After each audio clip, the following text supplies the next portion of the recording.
Hello, everybody. This is Michael Conner, representing the TooMedToo Star Wars Network. We've got your fix. And there's still music coming from somewhere. Not there. All right.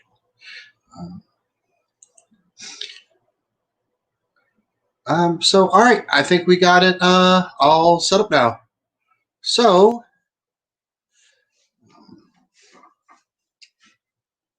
I just got back from my vacation. It was kind of planned, but not planned. Just really quickly, my sister, she has a bunch of kids. She had 6 kids, and they're all grown up now. I mean, she had 1 kid, then she had twins, and she had triplets. That we could talk about that all later on if you want to, because people find that fascinating. And then she became a foster parent, and she would take in like brothers and sisters or families, because it's really easy to place 1 kid, but it's hard to place 2 kids or 3 kids.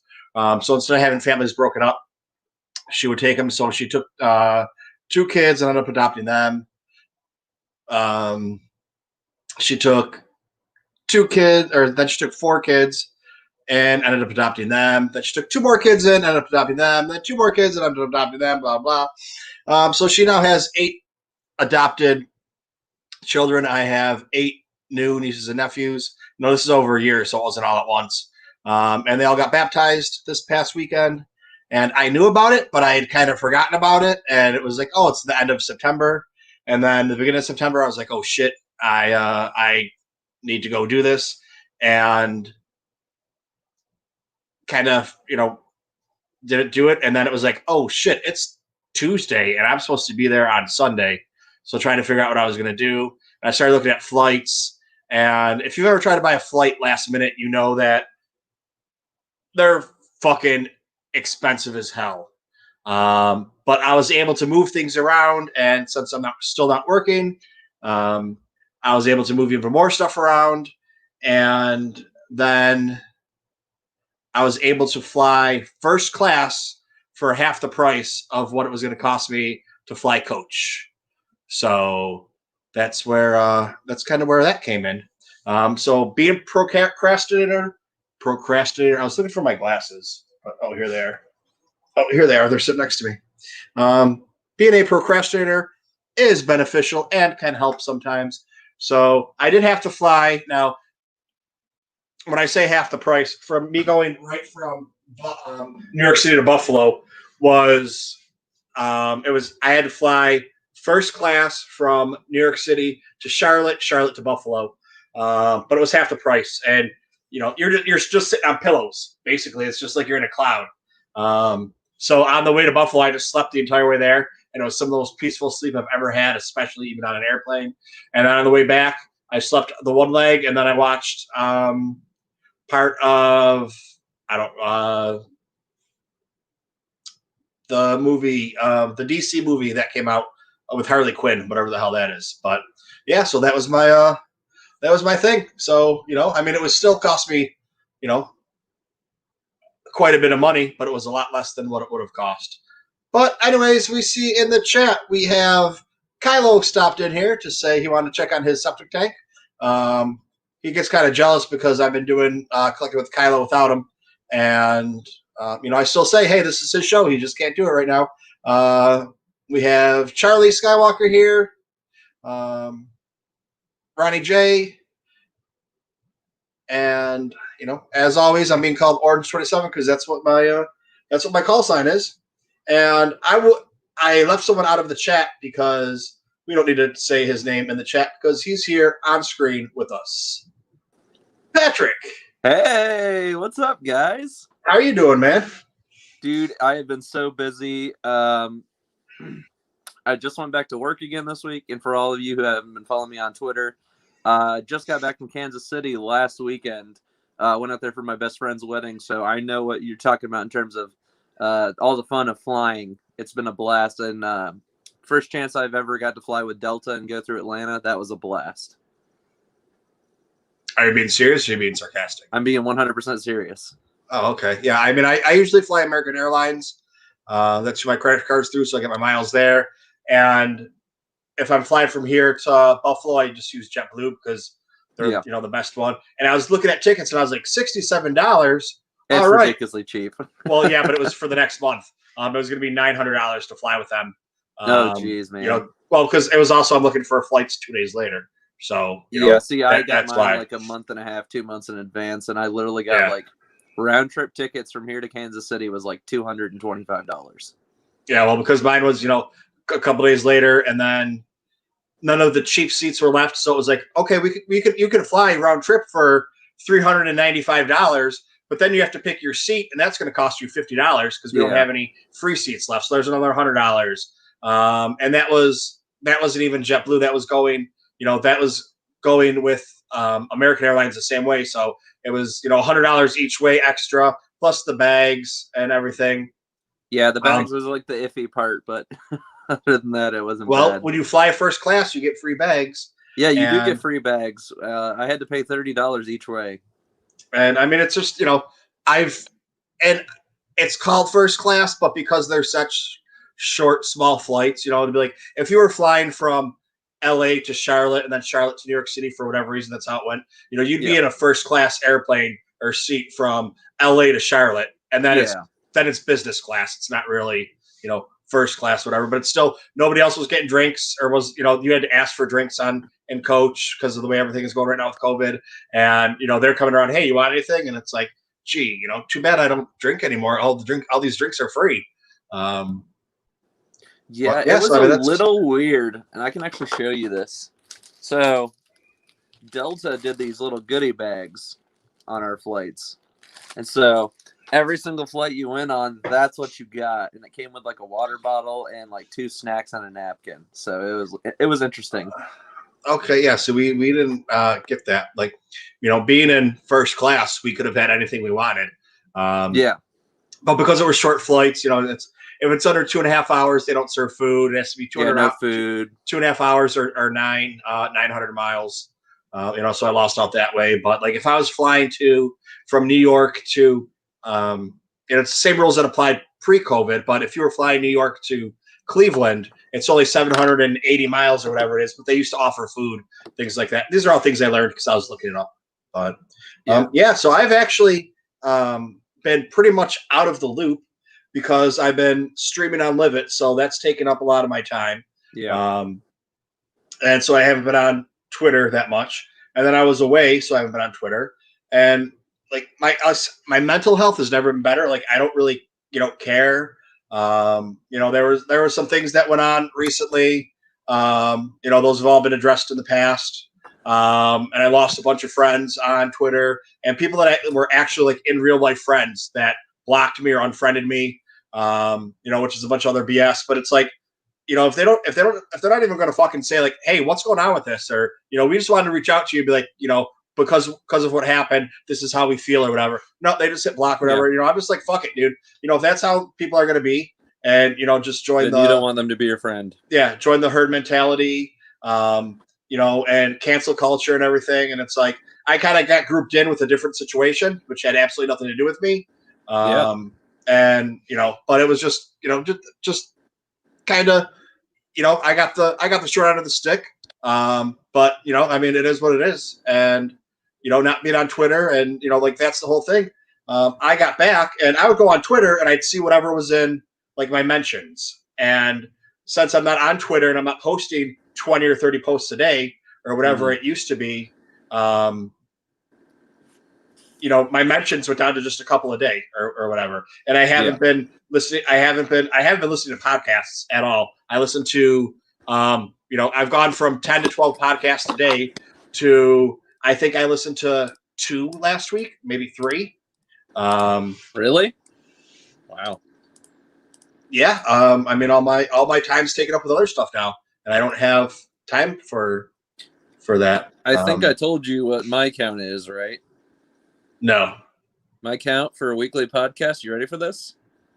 I'm ready. 0. I haven't touched podcasts in so long. I probably will get back into it, but just life has been ridiculously busy lately. Just don't have time for it, or you just can't focus on, just podcasting. Like my brain is very one track here lately, just because how ridiculously busy I've been. So I just don't have time. I can't sit there and do something else and listen to a podcast. If I was like outside, like on a walk or, just doing some like brainless gaming, maybe. But no. But I mean, even like today, I checked out Alberto's stream, but I was on there for 5 minutes, and then I started doing something else while I was watching it, and I had to turn the sound off. So I was reading some of the comments that coming through or whatever, and it's just just the way that life is right now.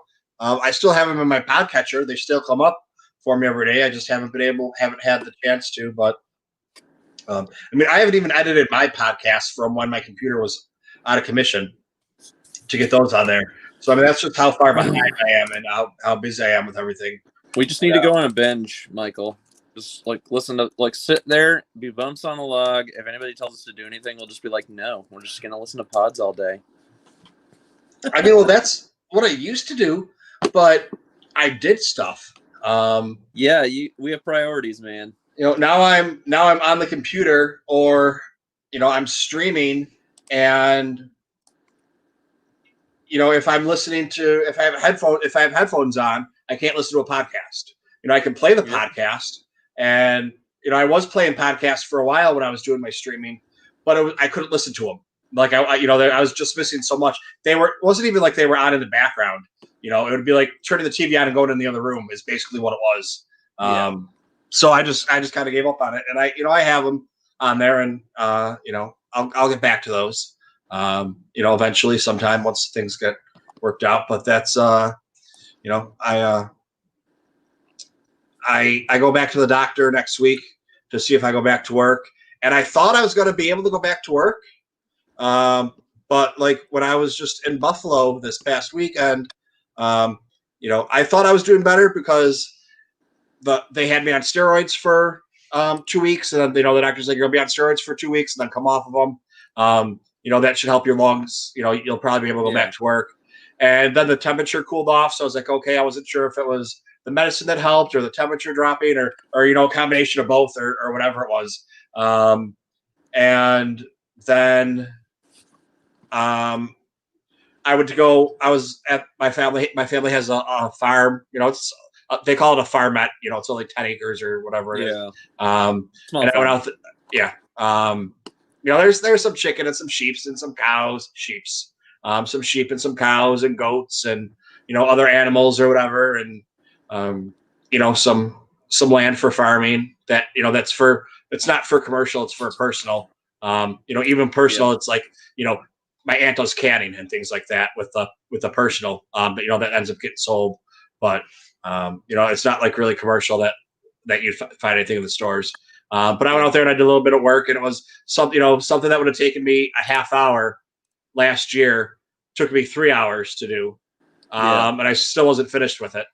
And then I had to help my dad move a love seat, and I almost died from that. And he's like, "Oh, I didn't realize how bad it was," and I was like, "Yeah, dude, like there's a reason I haven't worked since April. Yeah, like, I can't walk up a flight of stairs without having to use an inhaler, like." And he's like, "Oh, I wouldn't have asked you if I would have known it was that bad. Why didn't you tell me?" And I was like, "Oh, I mean, you knew." So what was Kylo asking about? Who was in there with you? Talking about with me or with Michael? I'm confused. I don't know. But just real quick, Michael, did you have a good week? Because it is Saturday.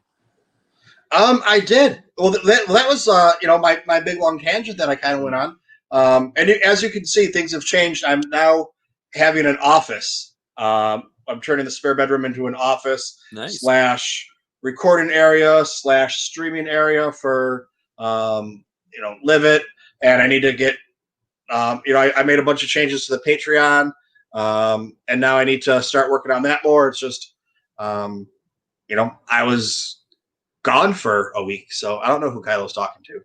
I don't know. If he's talking about me, Kylo, I'm Gana 136. Patrick, I'm always in here every once in a blue moon. I used to be in streams with you here. I don't know if you remember me or not. You probably recognize my hat more like this. Or he's talking about me because he hasn't been around either. But I'm not sure. He's had some health issues for the last 6 months. So, Michael, here's a weird question for you. Was it weird coming down to North Carolina just to turn around to go back to New York?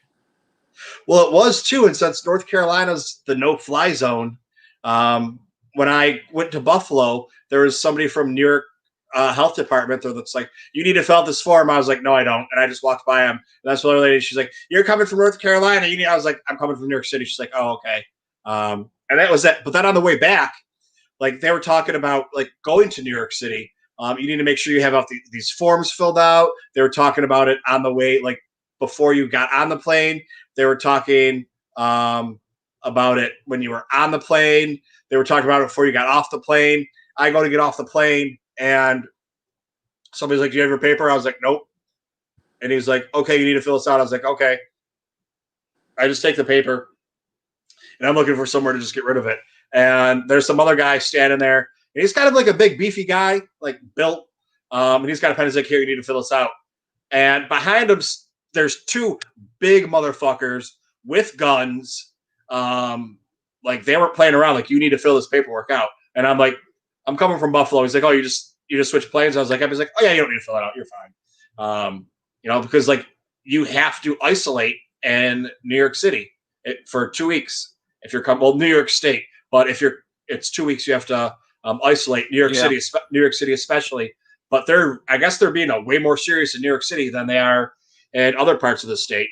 Yeah, I've heard that. My family lives in upstate, and the only thing that sucks is my grandfather passed away since I've been on your show last, and we literally could not go up there for funeral, visitation, none of that, because we would have had to take off at least 2 weeks of work before we could even go anywhere in the state. Or once we got to the state, we'd have to stay in shelter for 2 weeks before we could even leave the shelter to go do anything, and then turn around when we get back to North Carolina to have to stay another 2 weeks. Yeah, that's where it gets kind of tricky, because it's voluntary, your isolation, but you're filling out paperwork and saying where you're going to be. So I don't know if they're actually sending people to check if you're still there or not, or however it's working. Sometimes they do. It just depends on the health department or who's policing that. Yeah. So I mean, I really don't know, whatever's going on with that, but yeah, I mean, so that was just kind of weird with that. But the thing is, so with all of my not being on Twitter and things like that, or Facebook, I didn't know about Hasbro Pulse Con. Which apparently didn't have anything Star Wars related in it whatsoever. And then they turned around and just did something the other day where they just started just slamming new stuff out. Yeah. And so there was so it's weird and hard to explain it because I'm going Entertainment Earth calls it Wave 2 and Wave 3 because it's the new packaging. But like Yak Face is calling it Wave 27 or 28. So trying to figure because Yak Face does consistent wave to wave to wave to wave. Yeah. Trying to figure out what's going on with what. So it's like with the Hasbro Pulsicon, in Wave 27, there's an armorer. But the Hasbro Pulsicon has the armorer with extra things, kind of like San Diego Comic-Con did with the Jet Trooper. And those sold out right away. But I was able to find not the armorer, but I was able to find Boba Fett and Jar Jar Binks on Entertainment Earth. I mean, you get them a month after everybody else, but who really gives a shit, Yeah. And Dark Ray is just regular, but Dark Ray comes in 27 or 28 or whatever. I don't know. I have 20 Black Series figures ordered off of Entertainment Earth right now, I think. And they keep getting pushed back. Like Wave 3 of the 40th anniversary, I have ordered. That's 5 or 6 of them. Bless you. I have the only way I could order, the one was ordered in a case, so it's an extra. I think there's 7 in the wave, so it's ordering an extra one. I think that might be 2 of them. So I have 2 cases ordered, a 5-pack or a 6-pack ordered. I have the Boba Fett ordered. I have Jar Jar Binks ordered. There you go. The only one I need to find right now is the Armor Special. And I looked of course, fuck eBay. I want to say that to everybody. Not eBay itself. eBay itself is good. The scalpers on there. I only found one armor on there, and it was $299. Yeah, I'm getting ready to move houses, so I actually didn't buy any of these new waves. I'm gonna assume that you can find them later on, except for all right. Now everybody else is getting everybody else is getting. When the springtime hits, Entertainment Earth, Target, Hot Topic, all these stores are going to re-release them again.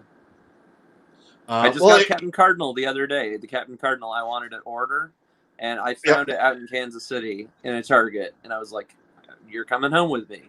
The other day on Target, so I've been watching Target, and the thing with me, and I know I've talked about it a lot of times before, with Target, I have a Target that's a couple miles away from me, but after that Target, I have, within a mile, there's 2 or 3 more Targets. But it's just New York City. It's a pain in the ass to get to. It takes 45 minutes to get to it, either walking or taking the train or the bus, whatever it happens to be. And, then once you get to the other one, it's the same thing. It's a half a mile away. So, if you do drive a car, it takes longer to drive your car and park it than it does to walk. So then you have to walk half a mile to the one, or take a train or a bus. So it's it takes the same amount of time. It just depends on whether or not what you really want to do. And so they had at Target. I've had on my list the who was it that came out? Cardinal, Rex, I think Hondo, and a Trooper. I was able to order online. Is there a droid? Oh, DJ Rex, I meant, not Rex. No, I think there was another droid in that pack, if I remember correctly. It's one of the Galaxy's Edge droids. I forget which one it is. Yeah, DJ Rex. No. There's like a regular astromech. Oh, there's a Funko. Maybe that's what it was. Maybe it was a Funko. There was a Funko astromech and then another astromech. But I was able to get a BB unit, and the other one was like an R series. Yeah. I was able to online order Cardinal, one of the Black Series, and one of the Funkos. So I'm still looking for the other 2 Funko, or the other Funko and the other 2 Black Series, and then so my thing was last San Diego Comic-Con, the Sith Trooper Funko they had, you buy it for $12 or $15, whatever it was. Immediately, it's $150 on eBay. And I'm watching it on eBay, and it stayed consistently for about $150, $200 for a few months. And I've talked about it before. And then I turned around and looked again, and it was $500 or $600. And I turned around and looked at it again, it's $1,000. Now it's going, it's on there. I don't know what they're being bought for, but they're being sold, or they're for sale at $1,500, $2,000. Ridiculous. And it's like, oh shit! So like the Alberto, thanks for stopping by. Hey man, thanks for coming in. Thanks for getting high with us. I mean, saying hi to us. And so like it just, the price just skyrocketed, and I was like, man, of course it's one of those speculation things. If I would have known, I would have just fucking cleaned out my 401k and bought every single one of them I could, and just kept one, and sold them all for. I'll sell them all cheap for $1,000. After I bought 10 of them, and put all the money back in my, put money back in my 401k, and then have extra money left over, so it wouldn't be a big deal. Take it out of savings, do whatever I gotta do to make that happen. But the same thing, I was thinking about it with the Boba Fett, the McQuarrie Boba Fett that came out. Yeah. And that looks sick, by the way. That went from, that was $200 when it came out. And then the only thing about that is, you have regular stickers and you have regular convention stickers, and then you have the celebration stickers. So the regular sticker ones have dropped down to about, you can find them for about $100. The celebration sticker ones are still about $150, $200. You can still find them dropping down. But see, that's the trick. If you're willing to wait for it, do it. Because the longer something waits, you generally will get a good deal if you wait a certain amount of time. But then there's that whole threshold of once it hits a certain point, then the value starts to go right back up again because it's that's what I've been waiting for. And I think what, it's probably just, there's still so many on eBay. So yeah, for that, once you for see that them price, start to go, or if they're sitting and nobody's buying, then yeah, you're going to see the price start to drop. People are going to be not as picky as to how much they get for them.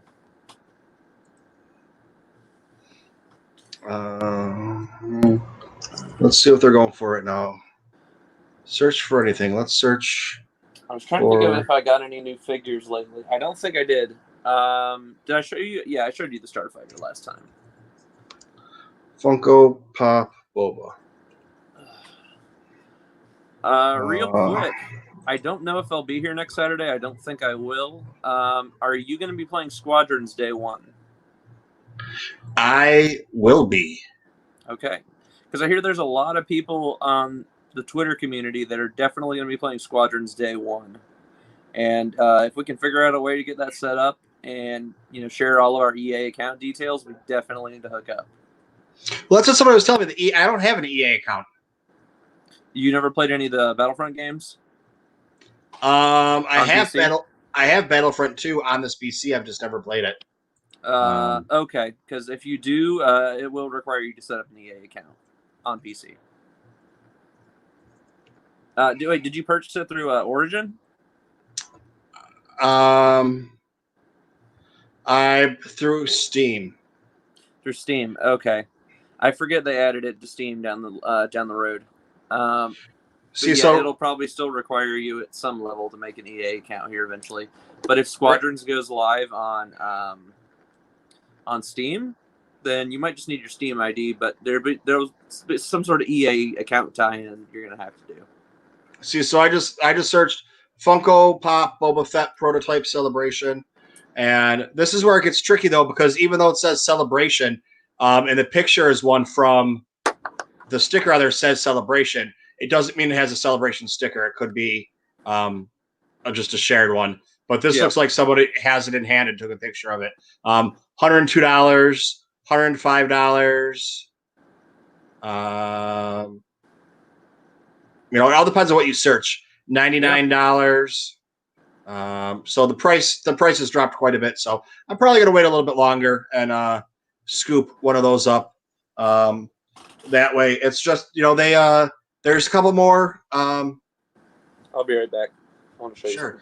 I ordered 3 more Funkos from Entertainment Earth. There is I don't even know what the hell they are anymore. A Gamorrean guard from The Mandalorian, a skinny buff one. I don't even remember what the other 2 are. But when season 2 of The Mandalorian comes out, we're going to get another 10 or 12 Funko Pops. Yeah. But what I'm actually doing, I know I've been talking about for a while. I don't remember what the other 2 are. But, so I have a very interesting guest coming on the Bacta tank tomorrow. Oh, is it tonight? No. No. Dang, man. I'm going to be at work, so I'll be missing out. We'll talk about that in a second. But so tomorrow I have some stuff I want to look up and talk about, so we can talk about this with my guest tomorrow, about the hero's journey and, kind of being down and out, and life looking pretty shitty for you, and, taking what you got given and, turning your, I don't want to say turn your life around, but, just making what you got with it, I guess. However you want to say that or put it. But all right, so would you, I've asked this of about 10 people, and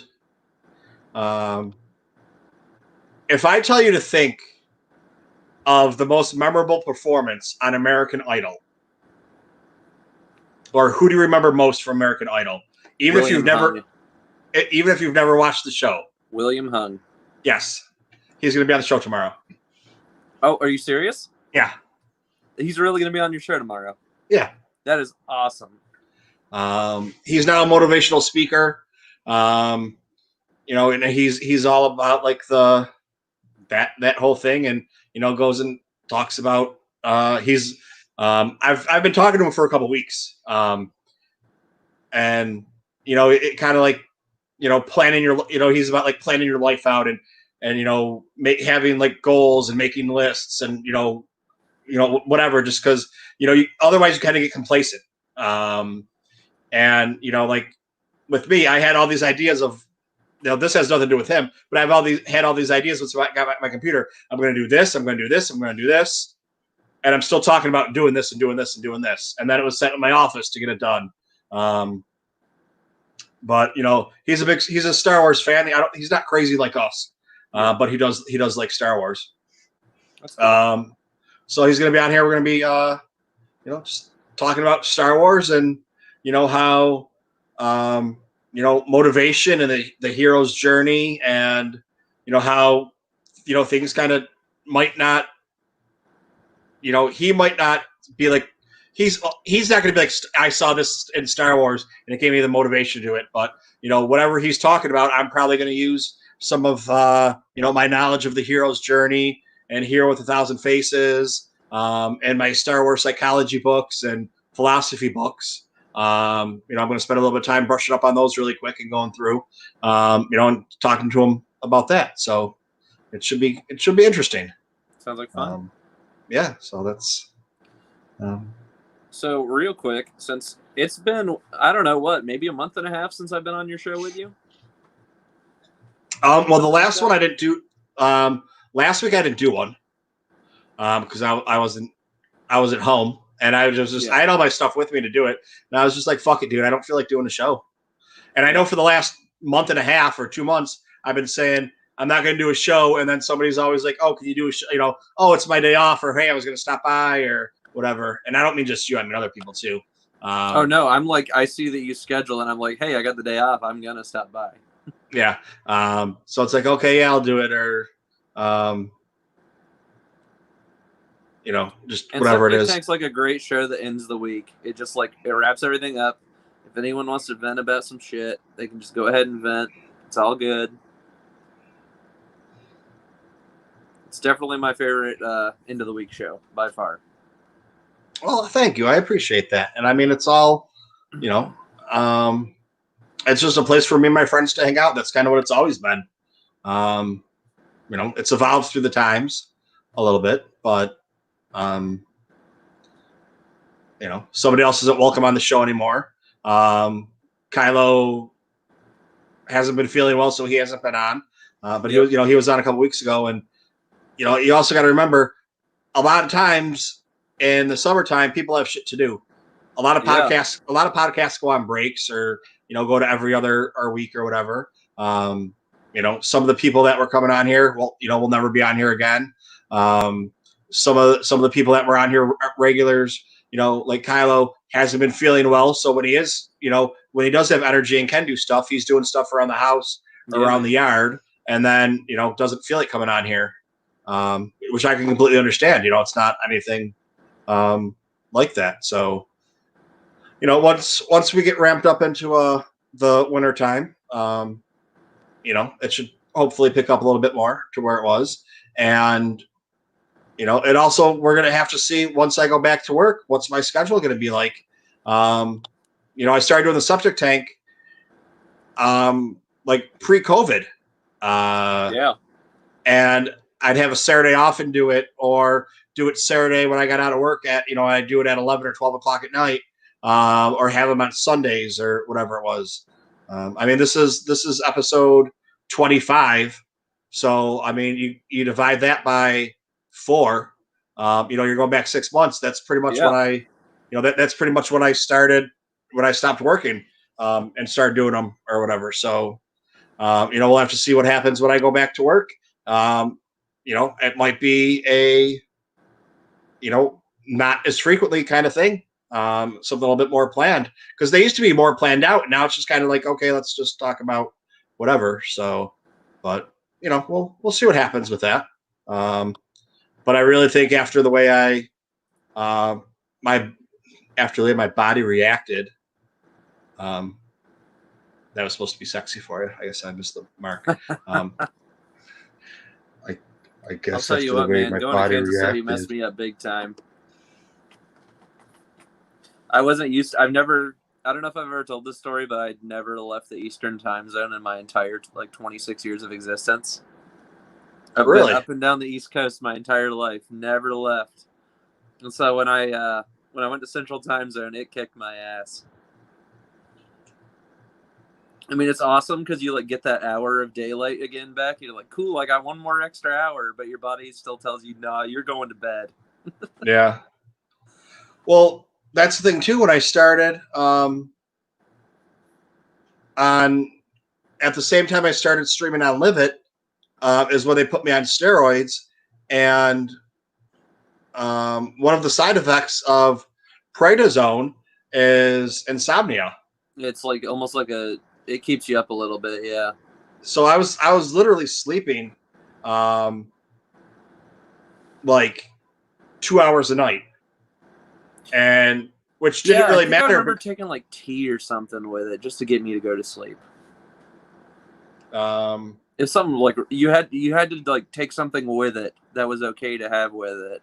Well, because it's the first 5 days are 5 pills, and then the second 5 days are 4 pills, and then the last 4 or 5 days, whatever it works out to be, is 2 pills or 1 pill. Whatever it is. It's 5, 2, whatever. So the first when I was on the 5, I didn't sleep at all. I slept for 2 hours a day. Yeah, but I remember you don't sleep a lot those first few days. But I was fine. Yeah, I wasn't tired. I didn't want to sleep. Whatever. I was good. And then as soon as it dropped down to that first step down, I was still awake, but I got 4 hours of sleep then. And then once it went down to 1, I just fucking crashed and just slept for a day or 2 straight. But it was funny because I have these friends now that I've made on being on Live It, and a lot of them are on the East Coast, or a lot of them are on the West Coast. I mean, so it was funny because I was going to sleep with people on the West Coast, so they're 3 hours behind. So I'm going to bed at 6 o'clock in the morning. It's 3 o'clock in the morning when they're going to sleep, and then I'm getting up with East Coast people at 8 o'clock. So I'm only sleeping for 2 hours, which was fine because that's all my body needed. Because I was taking that shit, but it was just funny. I think it was funny. It just worked out perfectly that it didn't matter because. But now, so now we're gonna see. I guess it's gonna happen again when Squadrons comes out. Perfect timing. Yeah, man. Because I go to the doctor. I have a doctor's appointment Monday. Yeah. And then I have a doctor's appointment on Wednesday. Is Wednesday the 30th? Wednesday, yes. And I'm off that day. And then Squadrons comes out the 2nd. Comes out the 2nd on 6 days from now. So it comes out Friday. I'm going to go ahead and pre-order that this week because I keep putting it off. Yeah, I have mine pre-ordered. So it comes out Friday. Is Friday the 2nd? Let me check my calendar here. It is next Friday. Oh, maybe my days are off then. Let me check here really quick. Today is the 26th. 26th. Wednesday. So yeah, Monday is my one doctor's appointment. Wednesday is my other doctor's appointment. That's for the doctor for my lungs. So I mean, I'm 95% positive he's going to put me back on the prednisone because I still can't do anything. I can walk up a flight of stairs a little bit better, and I only have to use my inhaler 50% of the time instead of every time. But I can't do anything. I can't, do no heavy lifting, no straining yourself. Yeah. Yeah. So even if they're like, well, you can go back to work on light duty. There is no light duty when you work in a restaurant. No, it's all heavy duty. Go. You got to pick up.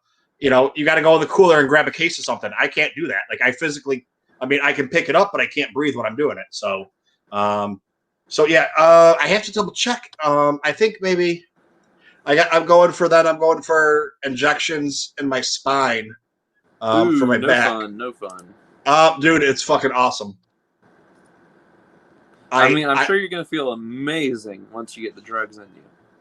The back pain, my back pain will go away for about a month or two, which means I won't need to take any opiates for a month or two, which is always good. So my body will be happy, with that. So, yeah. So I'm gonna go back on steroids the 2 days before Squadrons comes out. So when Squadrons comes out, I'm not sleeping. And not like, oh, I'm not going to sleep because Squadrons coming out. I'm not going to be able to sleep when Squadrons comes out. So I'll be playing that son of a bitch. Well, here's the other thing, too. It's going to be midnight and Michael's going to be shooting the shit on the campaign. Well,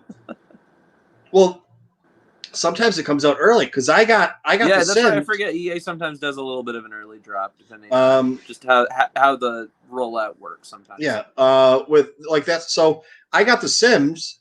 It was playing the Sims. I've never played the Sims before, so that I could play Batu Sims. Yeah, the Journey to Batu. Yeah. Which I need to put more time into it. I haven't been playing it that much, just because of other things. I mean, I have played it a lot, but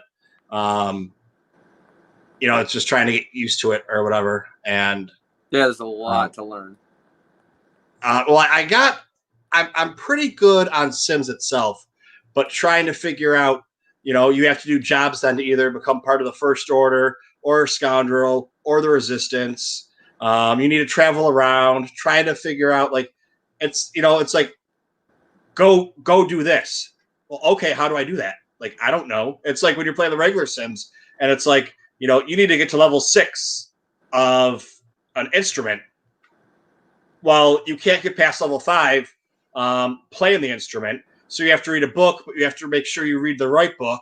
And then, like, you have to tell a joke in order to get your instrument up to level 6. Well, how the fuck do I know? Am I supposed to know I need to tell a joke? You know what I mean? So it's just like one never-ending chain of you just got to like keep running quests. Yeah. So it's kind of like that with Journey to Batu. So yeah, I just need to sit down and play it for 10 or 12 hours. Yeah. Speaking about learning stuff and doing stuff and gaming, when you do get to play Squadrons, are you more excited for the light side part of the campaign or the dark side campaign? Or I should say light or dark. I should say New Republic or Empire.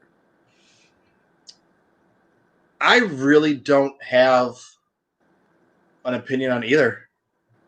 I mean, I want to play them both, and I'm gonna have that time to do it, especially if I'm out of work, and I'm gonna be fucking getting paid to do it because I'm gonna play it on Live It.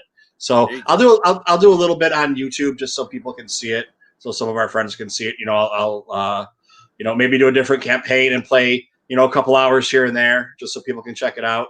I won't. I'm not one of those people that are going to sit down and the group of 10 people, so you could be the first one to have the video on there with the playthrough or whatever it is to get all the million views. It would be nice if I could, but I'm being realistic about it. It's not going to happen, but it'd be nice if it did. But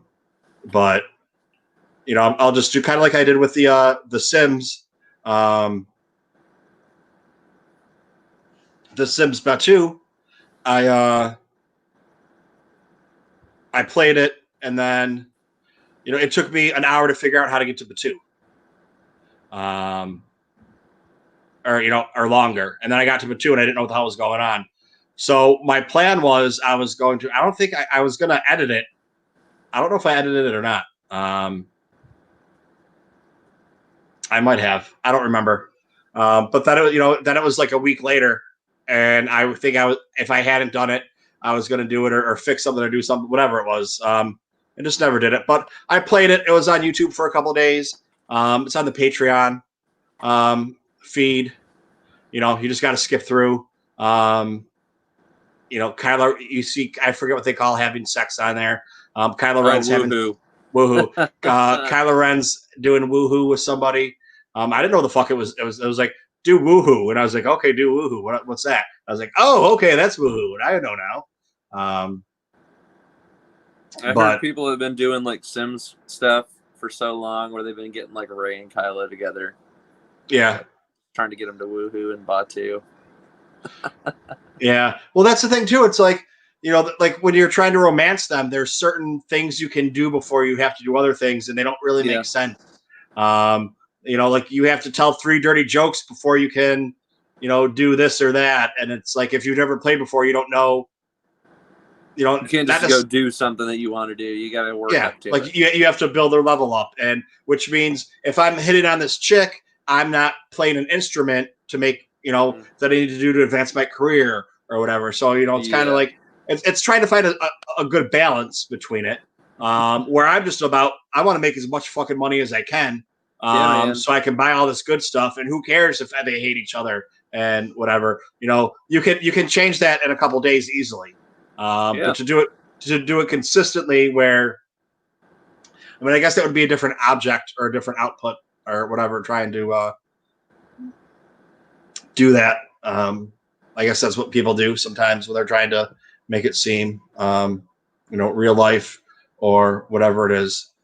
But yeah, that's the other thing too. So Squadrons comes out on the 2nd, next Friday, and a lot of people over the last few months have been ordering the Oculus Quest.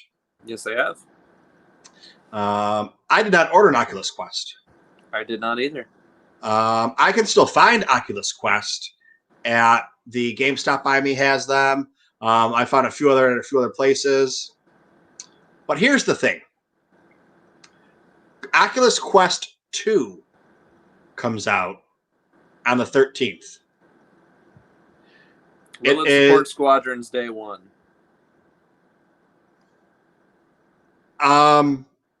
The day that Oculus Quest 2 comes out, which will be 11 days later, it will support Squadrons. It will support Vader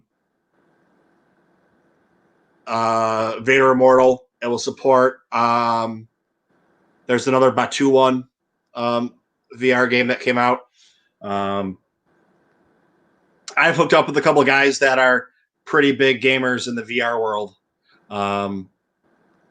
And like one of them was working the Venice Arts or the Venice Film Festival that went completely VR.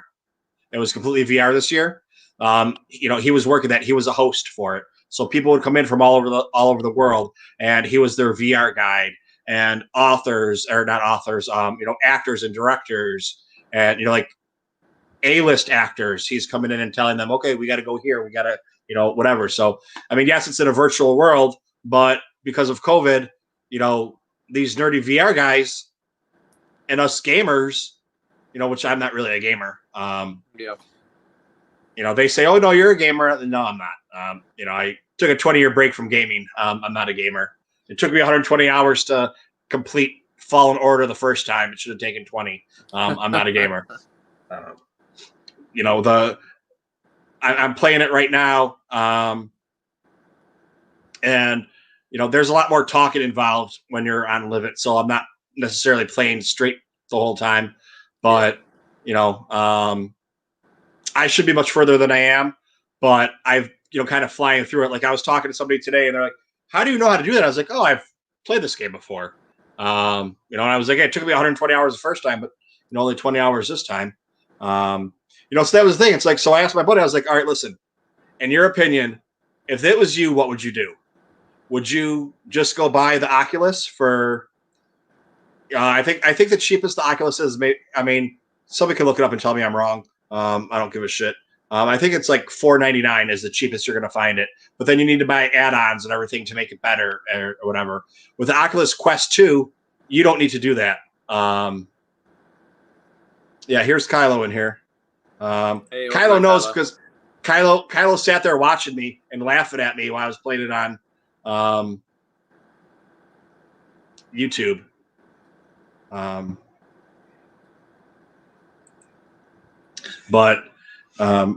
So it's like, do I spend the $4.99 on it and then try and return it 2 weeks later for whatever reason, and then buy it with whatever credit I have, or just buy the Oculus Quest? And he's like, dude, just wait. He's like, just play the game regular, and then, I'm gonna play it regular. I'm gonna play it regular too for 2 weeks, and then after that 2 weeks, I'm gonna play it VR. Now, are you the kind of person who generally gets more motion sick? No. So you're gonna have no problem with the VR goggles at all. Yeah. Like the one time I was supposed to go over to Pappas's house and play Immortal, but when I got there, we ended up not playing. We ended up doing other stuff. So, like I've never played Immortal, and that's something that I'm going to pick up for that. So, there's enough stuff that I can do. But yeah, so for $2.99, you can get Quest 2. That's with a 64 gigabyte. That's $2.99. It's $3.99 for the 256. And then wait, you said the first one, the lower end one is only how much? $2.99? $2.99. Dude, I might actually get that then. Yeah. At that price. But I'm also, here's the thing though, Series X comes out in November. And so it's like game console, VR goggles, game console, VR goggles. Start working some overtime, bro. Well, see, here's the thing with my job right now. They're severely cutting hours and flipping schedules, and I might not be working there much longer. So I see. So it's a little iffy right now. But I've got enough saved up for the Series X. I think I'm going to go ahead and get that. That'll last me another 6-7 years of game console time. I just got this Nintendo Switch, the beautiful Nintendo Switch, this year, because everyone was going COVID crazy about it. It piqued my interest a little, 3-4 years too late, but it is so much fun. I wish there was more Star Wars stuff on it, but that's okay. There is Star Wars Episode 1 Racer. I still have to get that. I have it on the N64, but the control, I don't like the N64 controls and the frame rate. I prefer the PC version of Episode 1 Racer. Vader's girl is here. Hey, what's up? Stopping in. So that's where it was just, I haven't been on Twitter because I've been too busy. I haven't been listening to podcasts because I've been too busy. Where before it was, listen to a podcast while I'm walking the dog and doing dishes and doing this or doing that. And now I'm doing other things that are computer or, streaming related or, whatever you want to call it, or, and live chats or, Discord calls with groups of people, especially trying to get things going with squadrons and trying to figure out, Yeah, we need to get the Discord stuff going and get everybody together on that, because we need to start making these groups happen. Yeah, we could set up like fighter wing nights and stuff like that. Yeah, it's coming up. It's coming up very soon. So yeah, so we got to start planning. Definitely. I want Pete Flutzer in my wing. I think just about everybody in our close, tight-knit sphere of like podcasting people and just everybody in general, like we were not all excited when they first announced Squadrons, but when they're like $40 for the game and it's going to be really good, and it's got a full campaign and multiplayer, which is going to keep us busy for hundreds of hours. It's kind of like for $40, I think we're all going to buy. Yeah, well, that's I've had conversations with the people on here about that. It's like, oh, they could have charged $60 for it easily. I was like, they should have charged $60 for it. Yeah, but they're going to sell twice as much at $40. They're going to absolutely sell like hotcakes at $40. And I think the reason is they saw, Battlefront 2 had like a full ground-based combat, and it was, focused around that ground-based combat. They had the stuff in space that you could do where you could fly above atmosphere. But with Squadrons, you're only flying stuff. There's no ground-based combat at all. So I think that's why they dropped the price point down, honestly. I think they just bought it so that, or they dropped the price because they knew, I'm just making these numbers up, but we can make $1 million if we charge $60 for it, but we can make $2 million if we charge 40. I wonder if anybody's was like, there's going to be no Jedi in this game, so just don't charge as much because it's not gonna sell as well if you put it at $60 with no Jedi, no ground based combat. I mean, they did focus groups on it, and they, whether or not, I mean, they did fuck up. Who would win, me or Michael on Squadrons? I don't know, Jay. Not playing out the that's my ding dong for everybody to see right there. I have pants on those, so it's not intimate. Yo, is that Andy or is that Josh in the chat tonight? Let us know. I want to chat up with you. Let's get the Holocron boys in here tonight if you guys are free. It's only like 8:04 over there, and it's 11 over here on the East Coast. We were just talking about everything I missed the last couple weeks because it's Andy. Andy's in here tonight, Michael. It's always Andy. Always Andy. Playing PS2 Star Wars Battlefront 2. That's awesome, Ronnie. I actually got my start on Battlefront video games on PS2 over at my friend's house. He had me over all the time. He had Battlefront 1 and 2. We have probably easily poured over 200, 300 hours into both games. Mainly Battlefront 2, but yeah, we easily poured hundreds of hours into those games. They're timeless and so much fun. And when they re-released it on Steam and, multiplayer servers are back up again on the PC version, I mean, you just can't go wrong with that. And I think it's available on console again as well. And I think they might have brought the servers back even on the console version. So look into that for sure. And who would win the most in Battlefront? I don't know. That's kind of hard to tell with Battlefront, especially if you're playing multiplayer online, because it's not individual-based score stuff that counts towards a win. It's team-based stuff. Even if I'm playing against Michael and I'm the better player, if Michael's got really good squad players and they're just working all the objectives, Michael's team's going to win every time. Andy, I put the link on there if you want to come on for this. I got a question for you, man. Who's man? Since Squadrons is coming out next week, Michael. We should all go around and give our pick as to who the surprise best pilot is going to be when Squadrons releases. Who do you think is going to surprise the crap out of you when we all get in on a night together? Oh, it's going to be me. You think it's going to be you? Yeah. I'm going to take a weird guess, and I'm going to say Jerry from Bombadcast. I don't know why. I just have this weird vibe about him that he's going to be an awesome pilot or something. He's going to be like a squadron savant. He's going to be like a squadron savant. The guys over at BTBD, man, they've just been talking this game up like it's crazy. So anytime they bring it up, I'm a little worried. I'm like, ooh, they're gonna kick our butts. It's not going to be me. I can pretty much guarantee that. But Kylo Custom said he's going to be the best pilot.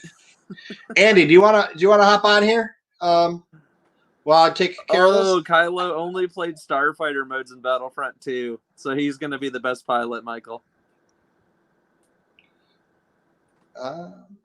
Is it going to transfer though like that, or is it going to be something completely different? And that was the other thing too. I think with the new power management system, that's going to make it really interesting. So even if you have really good flying skills, you got to as you're flying, you got to manage your different power systems while you're doing that. So even if you're not the best pilot, if you're great at managing your weapons and your engines and your shields, I think that's really what's going to come to play in deciding who's going to be the better pilot.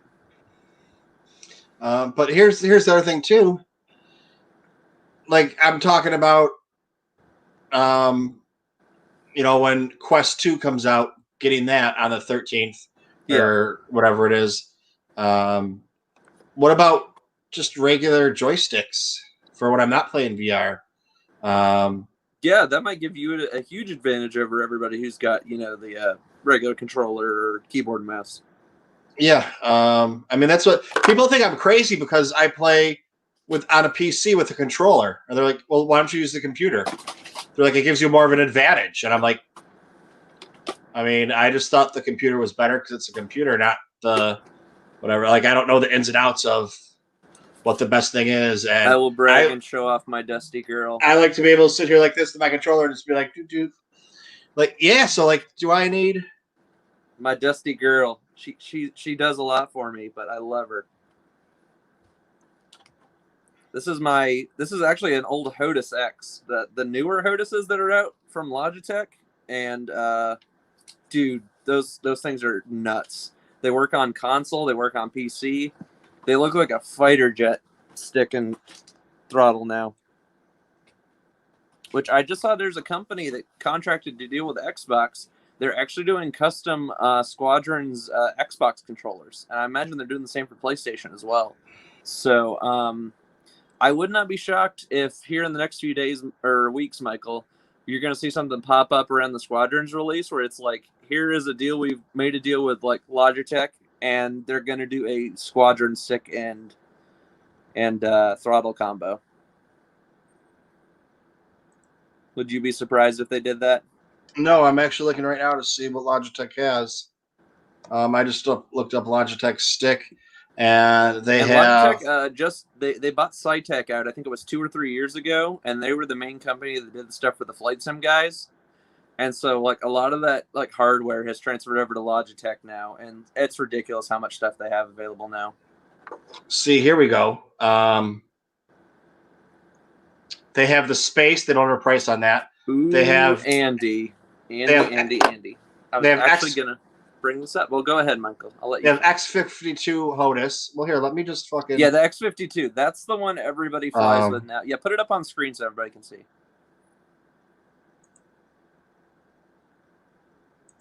But Andy brings up a wonderful game called Shadows of the Empire. Do you remember there was like certain space missions where you had to shoot like asteroids and stuff?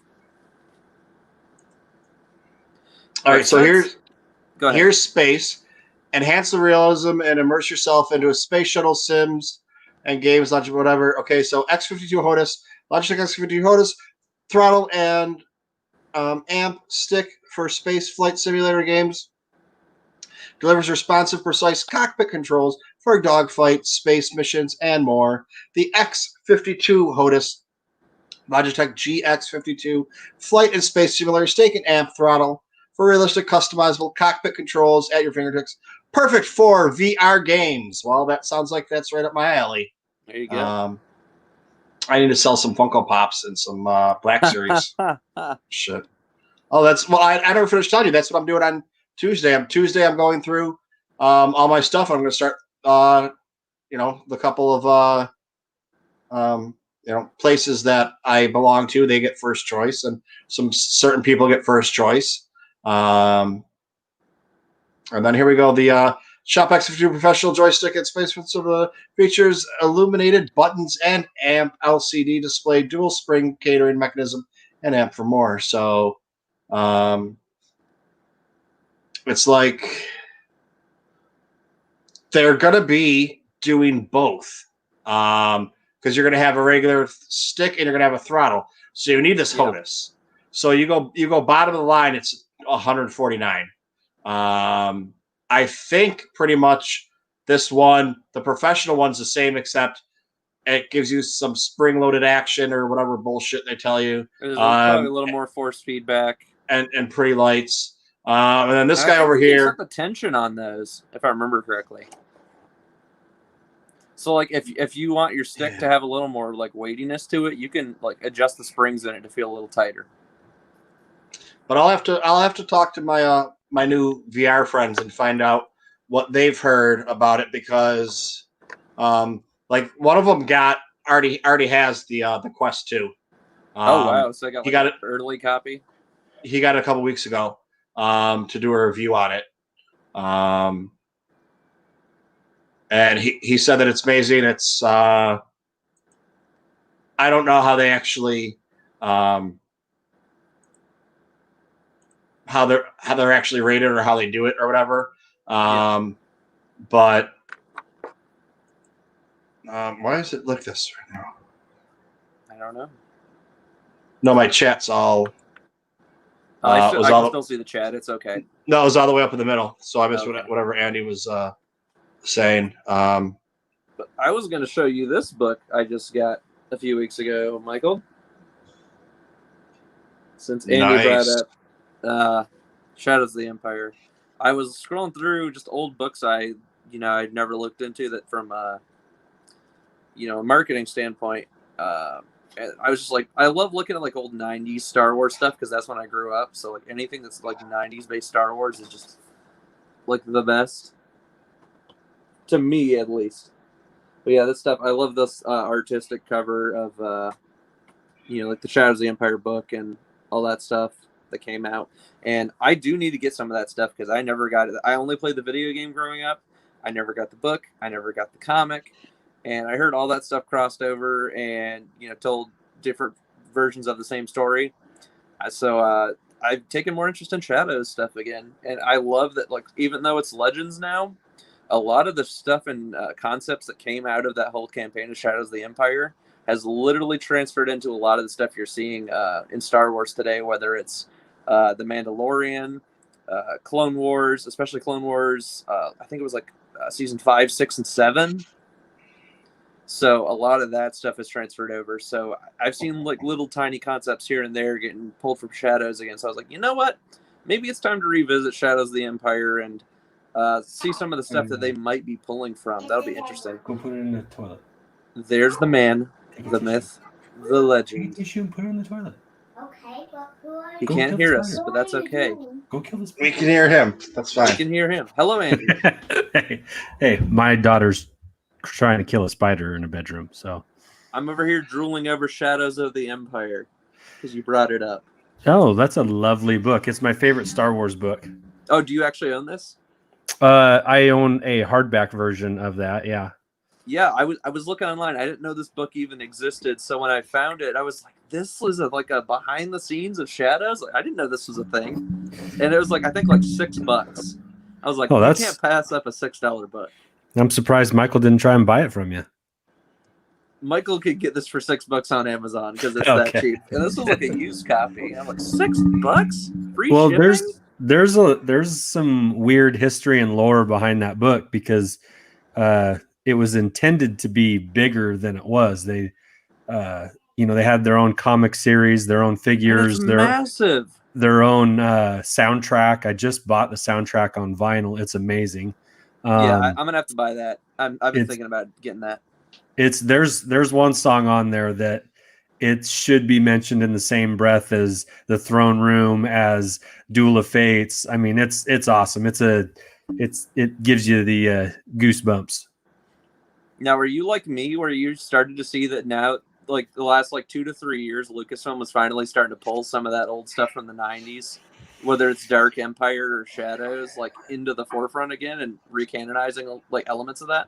Well, I don't know how much of that is like intentional because it's from the '90s and they're just trying to maybe throw some little bits in there for older fans, little air quotes fan service or whatever. Yeah. But I did, like in Clone Wars, I did like seeing the Faline with in that one little shot with I can't remember the guy from Solo, the bad guy from Solo, but Dryden Voss. Dryden Voss, yeah. Dryden Voss at the very end, yeah. And the Faline, and there was a Pike there too. So when Maul was talking to kind of the crime lords and stuff. So I mean, I like that that it's a big universe and there's always new things being added to it. But it's also nice to see little throwbacks, little breadcrumbs here and there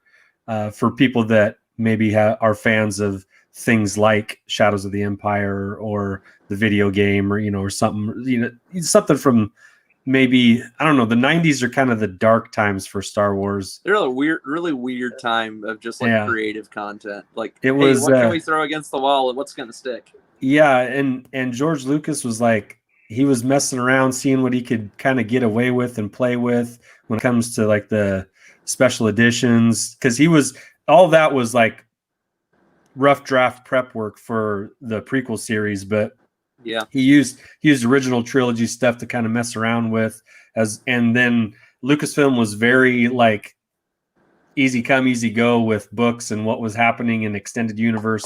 Like, it was, even back then, the extended universe was like, it's kind of canon, nobody was really taking these hard stances that Chewbacca had a planet dropped on him and that's how he died. But they were playing fast and loose with the word canon a bit. So, but it was kind of the wild, wild west for Star Wars content. You get away with I just about remember anything. like right around the time of the Disney buyout, because I think like most of us around like the mid to late 2000s, we all just kind of like chilled back a little bit. We were like, oh, episode 3 is the last one. We can relax a little bit here. So, it wasn't the thing at the top of our minds necessarily all the time anymore back then. I remember when the Disney buyout happened, I'm like, I want to study some of this stuff again. And I didn't realize, I was like, when they talked about canon back in those days, I didn't realize they had like 6 or 7 tiers of this is this canon, this is this canon. Yeah. And when you're saying they're literally playing fast and loose, they were playing fast and loose all the way. And they still somehow kept track of it. I don't know how they did it. Yeah, well, I mean, you had movies and you had fan fiction. That's pretty much what it comes down to. Yeah, but by respected science fiction writers, though, like yes, Timothy Zahn and Steve Perry and was it Klein? Shoot, I can't think of the one that I'm. Drew Carpathian. No, Salvatore. R.A. Salvatore? Yes, R.A. Salvatore. Something like that, yeah. Listen, I'm not saying there's anything wrong with, I mean, you have canon. A canon's like a set of rules that you follow, that everyone knows is universal.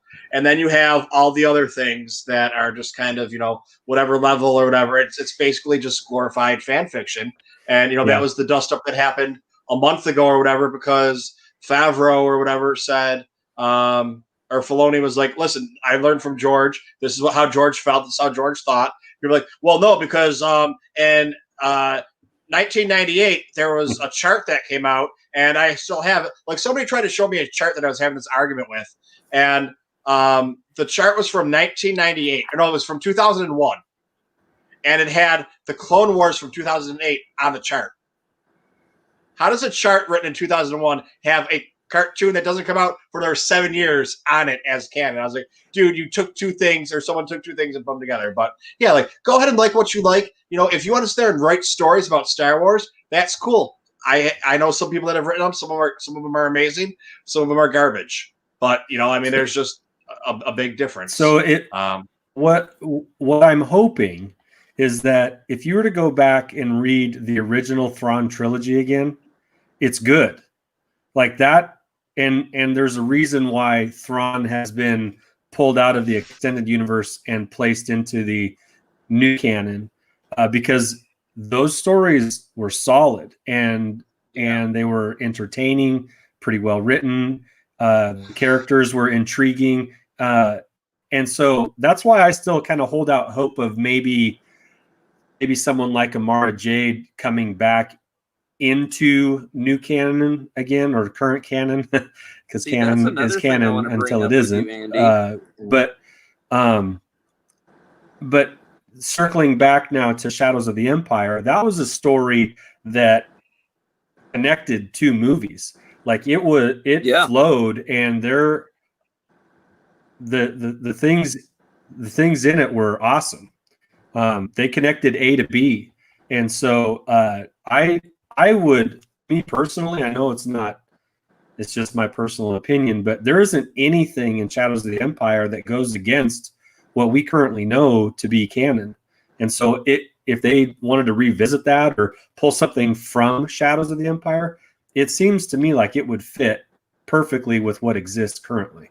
I was about to bring that up because we know from a book that came out around the time of Solo, Tales from Vandor, they recanonized the character of Dash Rendar. He has a little blurb in that book, a little quote. It's like a little note page. I forget what it is. I'll have to put it up on Twitter or something. So he's back in canon. He might not be how we remember him, but he is recanonized again. And now with the Marvel comics, we've started a new line of the Star Wars line again as of earlier this year. We are now in the same time period as Shadows of the Empire between episodes 5 and 6 in the Marvel comics. And they seem to be focusing more on that time period between 5 and 6. So if there's anything that's going to, come out of that, we're going to start to see some of those elements here very, very soon. I would hope in the next few issues, or at least, a year or two down the road from now. It is a very small time period in the canon timeline, because Empire Strikes Back takes place, I believe, if I remember correctly, 3 years after A New Hope in 3 ABY, which is why that first line, I think, of Star Wars 2015, that Marvel comic line, was so dang long, because they had to cover 3 years of content. And that's why they did a lot of Afra mixed in there with it, and all the individual character comics mixed in there with it. There was just so much ground to cover in that 4 to 5 year, or that 3 year gap between episodes 4 and 5. I think there's only like a 1 year or a couple months gap between 5 and 6. So I think this one might. I'm having a feeling it's going to be a shorter run, but if they do want to take it as long, it'll just be less time between each issue. Did we lose Andy? Yes. So hopefully he comes back. If not, not a big deal. But Michael, do you think there's a chance possibly they could start pulling some Shadows elements now that we're starting to venture more into that timeline again in the comics? I mean, you look at the Mandalorian now. I'm not a big Legends guy, and I've always said that. And the extended universe, whatever the hell you want to call it. I didn't like reading, so I didn't read the books. I might have read 1 or 2, but that was it. I can't even tell you which ones I read or didn't read. It just wasn't my thing, so I just kind of stuck with, the movies, and I watched the movies over and over and over again instead of, branching out and doing any of the Legends books. So that's why when the stuff that was never canon in the first place stayed not being canon, it never impacted me the way it did with some people that lost their shit over it. Mm-hmm. But look at the stuff that the Mandalorian has brought into. That was Legends or whatever has brought, and that's now canon. That canon, yeah. That they're picking from, and like I don't understand people that it should all be canon. Well, no, like Andy said, the fucking moon falls or a planet falls on Chewie. Luke marries his space shuttle or falls in love with his space shuttle. You have Luke and Luke. Yeah. I mean. And of course, I'm one of those people that I'm going to bring up the worst case scenarios, and those best case scenarios. Mm-hmm. Dude, go ahead and love that stuff. Talk about it. If someone buys Lucasfilm from Disney for $10 billion, I mean, I don't think it's going to happen because they have to spend billion with a B. Yeah. Did I say million? Yeah, billion with a B. Yeah. George, but I mean, it would have to be more than it would have to be like. It'd have to be like, here's $50 billion or whatever. Like, who's going to buy it? Like, Apple's going to buy them for, here's. Dude, if Apple buys Star Wars, I would be more worried about that.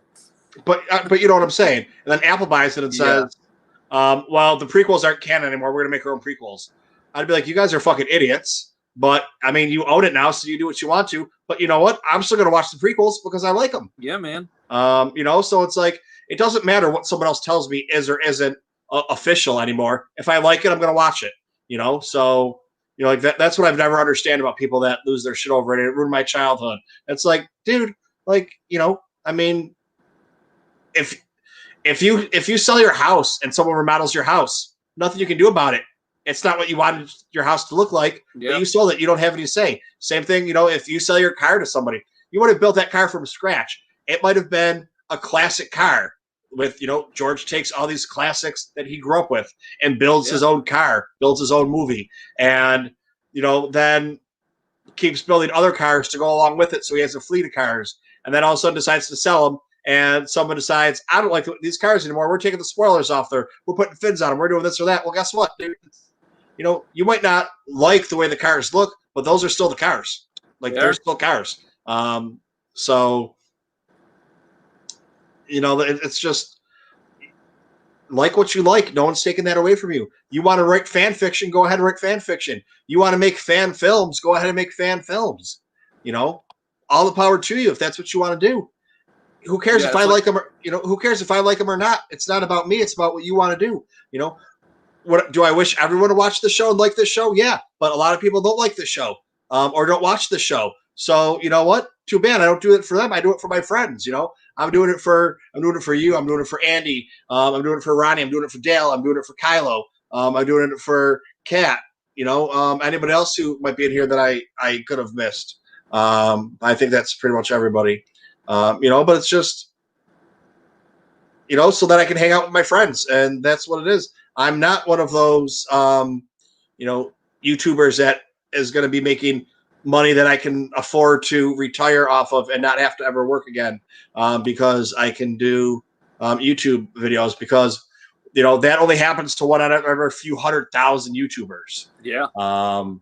You know, so you got to hit the algorithm just right. You got to hit the algorithm just right. That is correct. And, you know, it's just, I mean, just the way that things are. And, you know, maybe,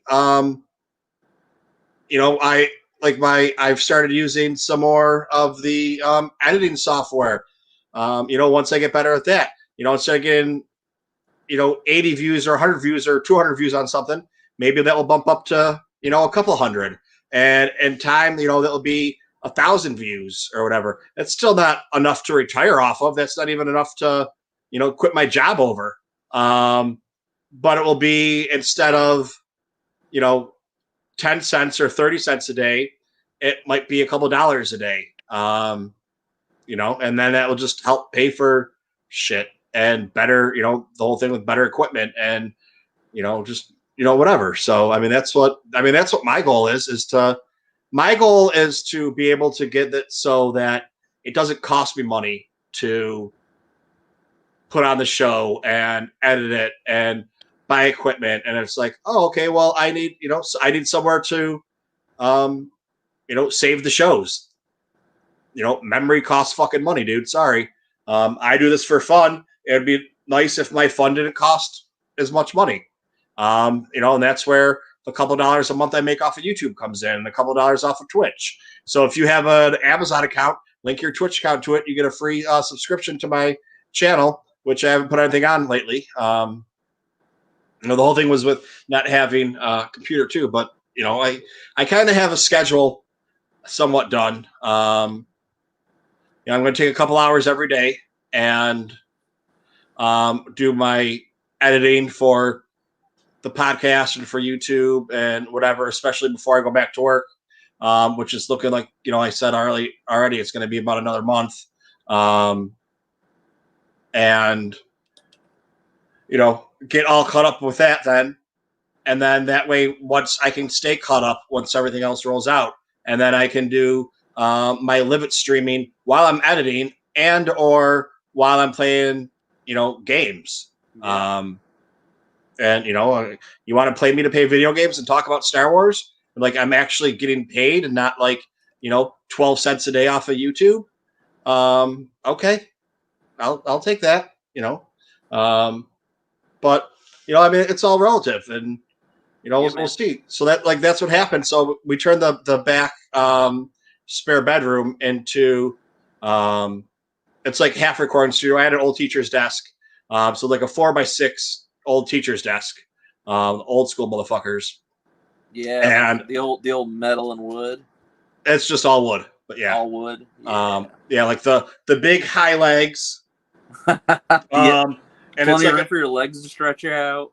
It's like 4x6. And it just has 2 drawers in it. Like, I'm talking like really old school, not like, yeah, you know, not in the fancy like metal wood mixed stuff. No.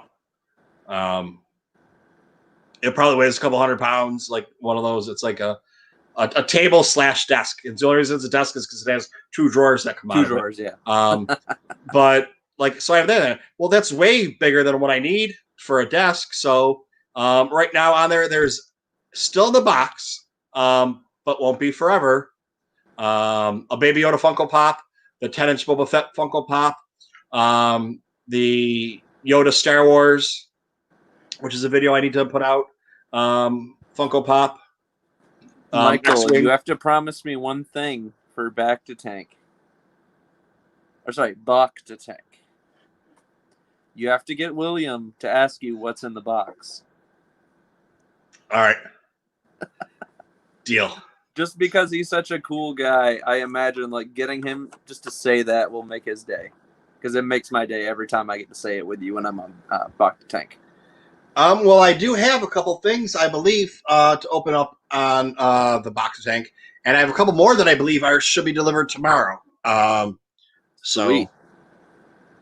But I don't know if Andy's still here or not, if he's in the chat. But he's off and on in the chat. Yeah, he's dealing with his Wi-Fi situation right now. And Ronnie, just want to say he loves your show. And Dale said he's going to go back and listen to the first hour of the podcast because he was busy. Yeah. I'm actually getting better at reading the chat now because of Live It, where you kind of have to, like, that's the whole thing. On the fly, yeah. Well, I don't have anybody to talk to, like, on here. It's just, I just have the chat to talk to. So I'm just talking, and I'm replying to whatever comes up in the chat. And sometimes there's no chat. There could be 10 people in there, but no one's typing anything. So I'm just sitting there talking. Keep the chat flowing. And then, so then it's kind of like on Facebook, you poke them, and then they poke back, so you know who's there or whatever. Yeah. So you know what to talk about or whatever. But all right, I'm gonna wait. So I talked with Andy last week or maybe 2 weeks ago. When I got the during the Ralph McQuarrie Funkos that came out. So it was after they came out. And I had put something up there. I put the Obi-Wan up there, but I have some other ones. Another video I need to. So I did like a live chat. Yeah. Like I normally do. And I did an unboxing that way. But each time I went to unbox something, I did it like I was starting over, like it would be a new one. So like somebody's like, why do you keep starting over? I was like, well, because this way I can, instead of having an hour and a half long unboxing, which nobody's going to fucking watch except for a couple people, I can do, this is also 2 weeks old or 3 weeks old, so nobody's going to watch it anyways because they've already watched the unboxings for all of them. But, like I can start doing it that way. So I do my normal unboxing that I would normally do for my friends that want to come in and hang out with the chat. And then I cut it off so it's no longer on YouTube. That's whoever was in the chat gets to see it. I make it private, but then I put it in the Patreon feed, so anybody that's a patron can go ahead and watch it. So they have that. So and then it's like so I did like the hour and a half video or hour long video, and I did an Obi-Wan one. I think there's one or two other short ones that I did, and then I had the whole Ralph McQuarrie series, which I haven't decided yet. I'll see once I start editing it. How long I think it's going to be if I want to do, like the McCord ones as one. So the 3 that I have. Yeah. That would be like 5 or 6 minutes probably, and then the Yoda one by himself, that will give me a couple of videos. And then I have some Black series in there too. So, I mean, I could pull, if I want to do 1 minute, just quick one-off videos for each one, I could do that. Or I might just put the 3 together. I haven't decided yet I don't know what would be best for the Funko watching world. 3 2 or 3 minute videos or 1 6-minute video. So I haven't decided on that one yet, but we'll see what next week when I get some time to do some stuff. I already have my schedule in my head. But no, I did not get the boba yet, but we talked about that earlier, Andy, and the price is dropping on it. So I know you got a good deal on it. You got a better deal than some of the prices we found. Michael, did you get the Darkside Ray Black series from GameStop? From GameStop? Yes, it dropped. I believe it was yesterday, earlier, 2 days ago. That And was our wonderful Hasbro friend Pete Fletzer found out GameStop made a mistake and priced her at $12. So several of us got our hands on it before they made the correction. Oh, I did not. Mine's going to come in the, I think it's 27 or 28, whatever. Ronnie, depends on what mode you're talking about in that original Battlefront 2. I remember the Jedi Temple had its hard moments in terms of moving around and stuff, especially on multiplayer. All right, but really quick, why we have Andy back here? Yes. So when I was talking to Andy about that, he had asked me about some other things, and I talked with him. So I don't know what's in this box. What's in the box? Wait, are we doing an opening on a Saturday night show? Yeah, dude. Dude, that's sacrilege. Dude, I'm just giving you crap, Michael. we do whatever we want. Somebody say it, Patrick. What's in the box? I voice tracked so hard. We just got, Andy's here, so we got to make sure that we got it. I'm not sure what it is. I have an idea because I talked to him about a couple things, but I was away, and I got home on Wednesday, and this box was sitting downstairs, and I didn't think anything of it because it's an Amazon box, and I had no deliveries from Amazon. So I didn't even look at the box or touch the box. And then today when I looked at my messages, I had 2 messages from Andy. One was from yesterday, hey, did you get a box for me? And the other one was, hey, I messaged you yesterday. I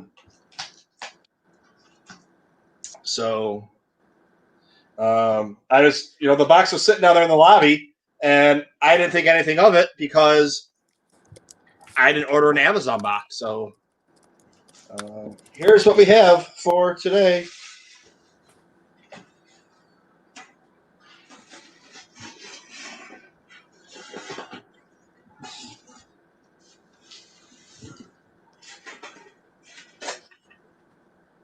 Whoa. We have Kanan. Kanan pop. I don't know if I have that one. Maybe I do. Do I have a Kanan? I can't see. We I have don't know if I have a Kanan. a Hera. I don't have a Hera. I need a Hera. I got a Hera right Hera.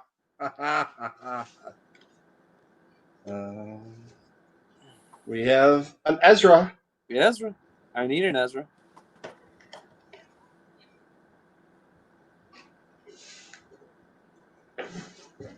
We got the sexy one. Ayla Sakura. Was that one of the newer ones, or was that a re-release? 217. That's one of the not recent, but yeah. Smuggler's Bounty. Oh, Smuggler's Bounty. So that you had to be a subscriber to get that one.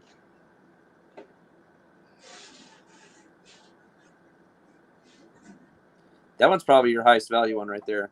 Zeb. Then you got your Zeb, yeah.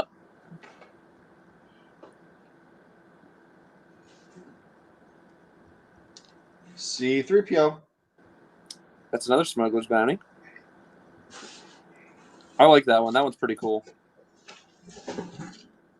Young Annie. Young Annie. Do I have that one? I don't remember if I have that one or not. I don't think I do. Fifth Brother. I have that one for sure. I have Fifth Brother and Seventh Sister. Did you get a Seventh Sister? I do not think I do. And then we have Galaxy's Edge. CB6B. Only at Galaxy's Edge. And the... So you got both of the droids we were talking about earlier. Yep. I almost picked up the BB the other day, and then I realized I was like, I can't fit this in my luggage to get back to North Carolina. So it was already tight enough fitting my Captain Cardinal back in. So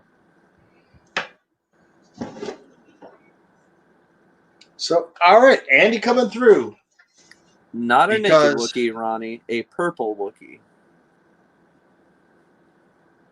He's talking about Zeb. Did you ever?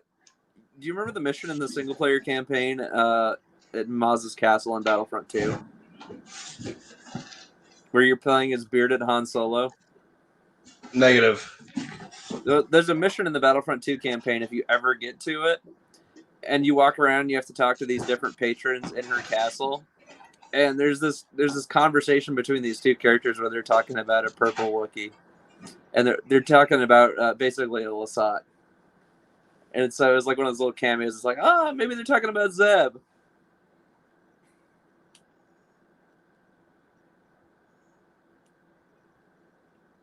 So yeah, so it's like I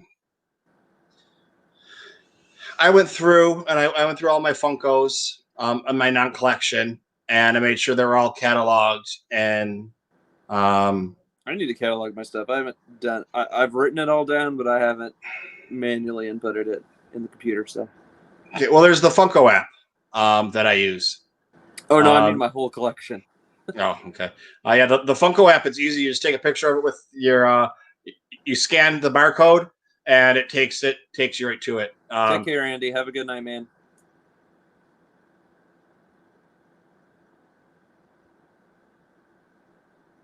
I don't. Oh, but you like that because you just scan your barcodes and it pops right in the app for you. So I actually I have 3 set up. I have one for all the pops I have. Yep. I have one for all the pops I have, but I'm putting in storage or containers or whatever. Because I got to figure out what I'm going to do. But then I have a third one set up for when I go through on Tuesday. Everything that's underneath my ass right now. I'm just gonna scan them and put them on the table and take pictures of them. And then there's a few people that get first dibs. There's a few groups that get first dibs.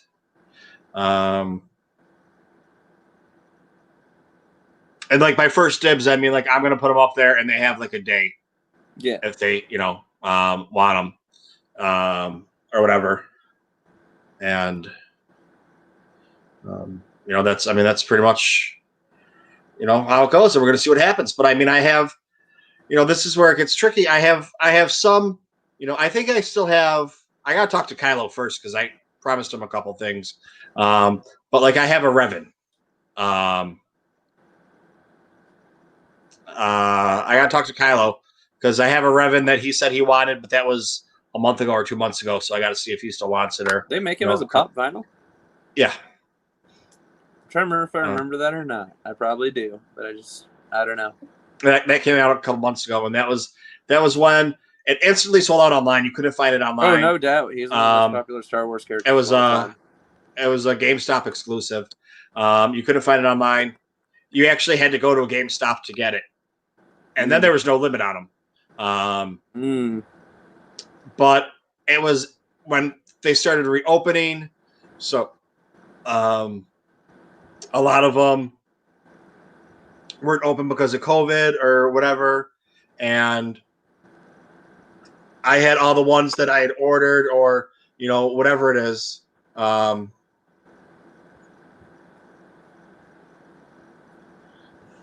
Kylo's coming on. Sweet. Can't wait to see you here in a minute, buddy. And while you're doing that, can you pull me off? I'm actually going to go get a drink real fast. So give me like 2-3 minutes, and I will be back.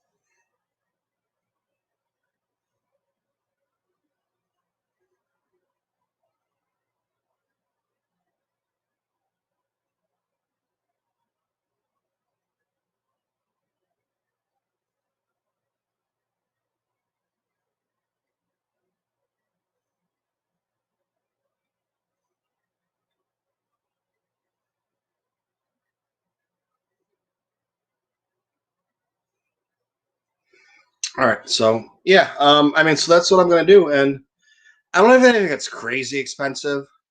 I have a couple of handful. I mean, I have, that Revan goes for 40 or $50. I have 4 of those or 5 of those. I got another one of the Vaders that goes for 40 or $50. I have a couple other ones that are 40 or $50. And then I have a bunch of them that are probably worth $15 or $20. Then I have a ton that are just worth regular price. And you have to think that if something's worth $10 and I want $10 for it, it's another $5 or $8 to ship it. Do people really want to pay? I'll drop the price down to 50. If it's worth 10, I'll charge them, $15. That's for shipping. Hopefully they live close by and I just won't load it up. With whatever stickers and magnets or whatever, and make it so it ends up costing more money or being whatever it is. But yeah, just trying to clear out the spot, and then whatever I don't have, whatever I don't get rid of, there's a Kessel toy run. So and it's now September, October, November, in 3 months I'm going to be filling up a box and mailing all that to the Kessel toy run to get rid of them, hopefully, and that will surely help out. I mean, that's my only issue right now. You're on mute. This is going to be the biggest year for donations ever, I think. Because of the COVID situation, lots of people out of work. A lot of kids are going to go without this year. So if you do have a little bit of, an income where you can afford to donate some toys to some kids, let's make it happen this year. I'm normally not a person who donates toys. I'm more of the, donating cash sort of person. But I might go out of my way this year to make sure some of these kids get some toys, because it's really sad that this is going to be, a rough Christmas for everybody already. Yeah. Well, I mean, this is my issue. Like, if I have a pop that's worth, like, let's say the price guide says it's worth 10. Yeah. But you can find it on Amazon for 7. What am I going to sell it for? You can find it for Amazon on 7. They're going to ship it for free. I can't now sell it for 7. What am I going to do? Sell it for 7 and pay $6 to ship it so I make $1? No, I'm going to hold on to that, and I'm going to, put that off to the toy run. Or some of the other ones, when I went through the Last Jedi, I put a bunch of those ones into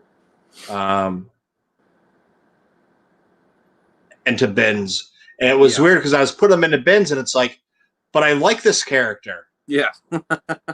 It's like but I like this character. Why am I putting Codex away? I mean, or I'm putting Finn away, or I'm putting I'm putting all these characters away, and it's like the majority of them, I got that from there. I got put away. That got put away. Yeah. It's not because I don't like them, and who knows what's going to happen in the future. But a lot of them from that, they're worth $3. Yeah. Like, which is, I think I'm going to go back and buy some of that stuff now because it's so dirt cheap. Yeah. But I mean, that's what the price guides say that they are, is $3. So it's like, how am I supposed to even try and sell some of those?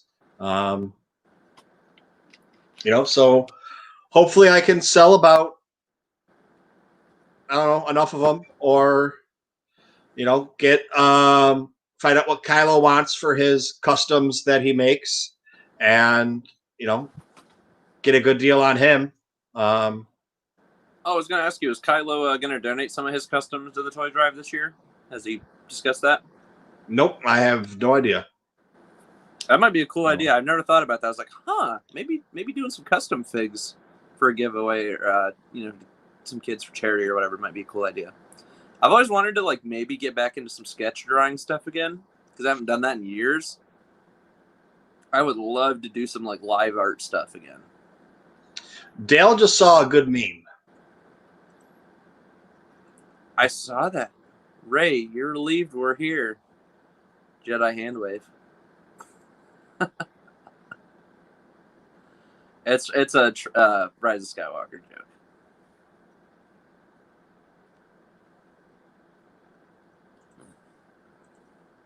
Was it the Baby Yoda? Do the magic hands.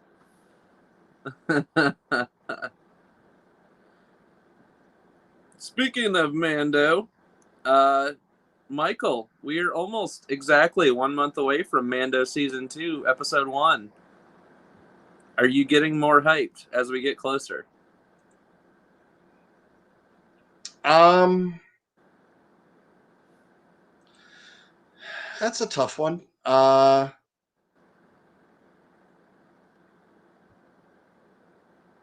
mean,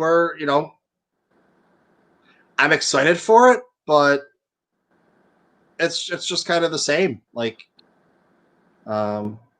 it's kind of weird when they drop news tomorrow or Tuesday or Wednesday or whatever, or a new trailer comes out. Yeah, I'll be all hyped for it then. But then it kind of dies out after a couple of days, because it's like when your hype level's already up here and it brings it up to here, it's hard to keep it up here with nothing new. So it drops it back down. But today's Saturday. Do you think because it's 1 month out, you think they're going to drop something next Wednesday? I mean, it's one of those things that, I think Steele's thing is, McDonald's doesn't need to advertise. No, but they do. They do when they can. Because whenever there's something new, they need to let people know there's something new coming out. It's kind of like the same way with Star Wars. You don't need to advertise Star Wars, but when something new comes out for Star Wars, you need to let people know there's something new coming out. I mean, look what happened with Solo.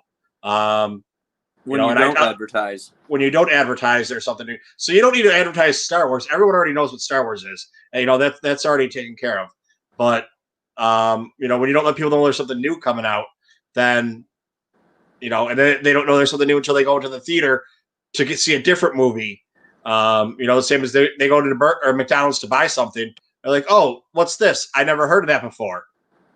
And then they buy the thing they went in there for originally. It's kind of, I've elaborated on his scenario, but I always bring up the Solo Star Wars Story Denny's campaign.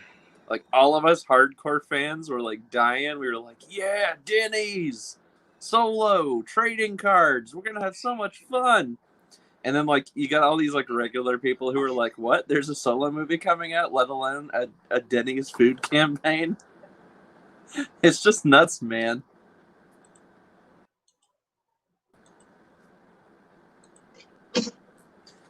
Hey, it's the man, the myth, the legend. Sith Lord Kylo, what's going on, dude?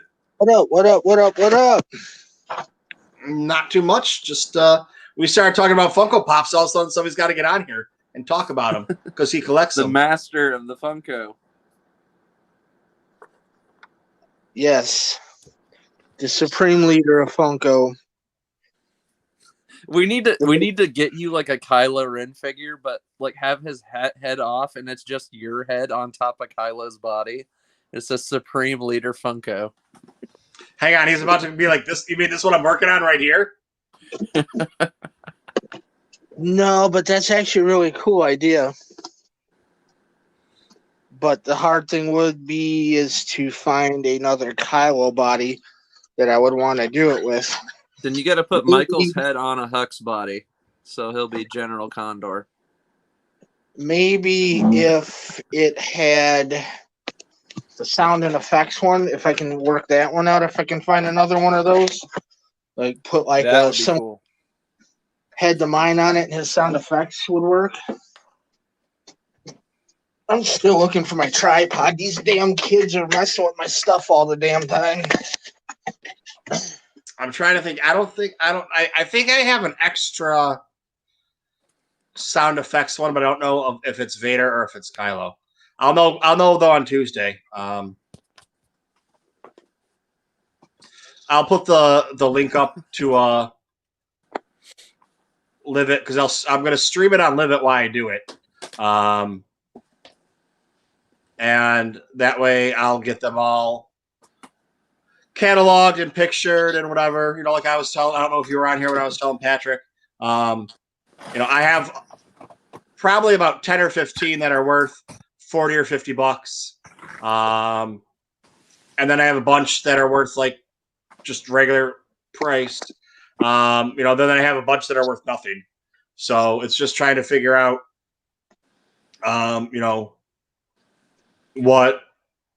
how that goes. Usually I like working with the ones that aren't really worth anything to turn around and try to give them some kind of value to somebody. Well, that's what I was saying, trying to work something out with you so that, the $3 ones or whatever, shipping a bunch of those to you or trying to figure it out, or those are going to go to the toy drive or, whatever it happens to be. But, I'll know better. Like, I know I have 4 Revens. One of them is yours if you still want it. Hey, it's Chewy. Is that the one with the pork? What's he holding? I can't see. That's the one where he eats the pork. Oh, no. It's one of my customs I made. Oh, no. Where he eats the pork. You see pork head down there? Oh, jeez. Yeah, that's the kind of... What? Where was it? Chewbacca, a horror Star Wars story. Was where? What? All right. Yeah, I still owe Andy a tour for his show. Oh, is he on tonight? No, he wants me to do like a... What was it? Because they do the... collections. Collections, yeah. No.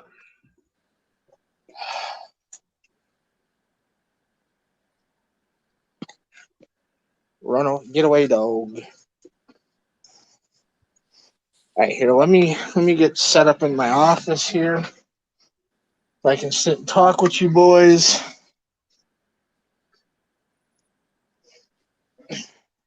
So yeah, so my office is all set up, and I have that's what I was saying. So I have a couple Funko Pops there, and then I have a bunch of them lined up on the wall. Like I have the 3 McQuarrie ones. I'm just waiting to get that Boba Fett one to put on there. I have 4 or 5 of the Mandalorian ones. Like they're just kind of stacked up going in a line. I got to figure, out what to do once everything gets, in another week or two gets more situated. And I have some more I want to take out of the boxes or whatever. If I want to try or take it out and play with it. If I want to put up some shelves or whatever, or if I'm allowed to put up shelves, that's the other question too, if I'm allowed to. So, just trying to get that all figured out. But I had to get I think they're all interchangeable. A booster or an extender or whatever for the Wi-Fi. Just the way that it is, because it's the only place that the cable goes in that it works is in my bedroom and in the living room. But there's no place to put the router in the living room. Anyways, so it's in the bedroom, and it doesn't reach to where my office is now. What used to be the spare bedroom, or half of the spare bedroom for my office, whatever. So we had to get an extender, but the one that we picked up didn't do 5G. It only did the 2.4 gigahertz. So that won't do it for streaming. And like using my computer, like watching YouTube is fine. Watching Netflix back there is fine. Using my iPad is fine. Phone is fine. But trying to stream, it drops way too many frames. So I had to return that, and then you could run an Ethernet cable back there if you need to.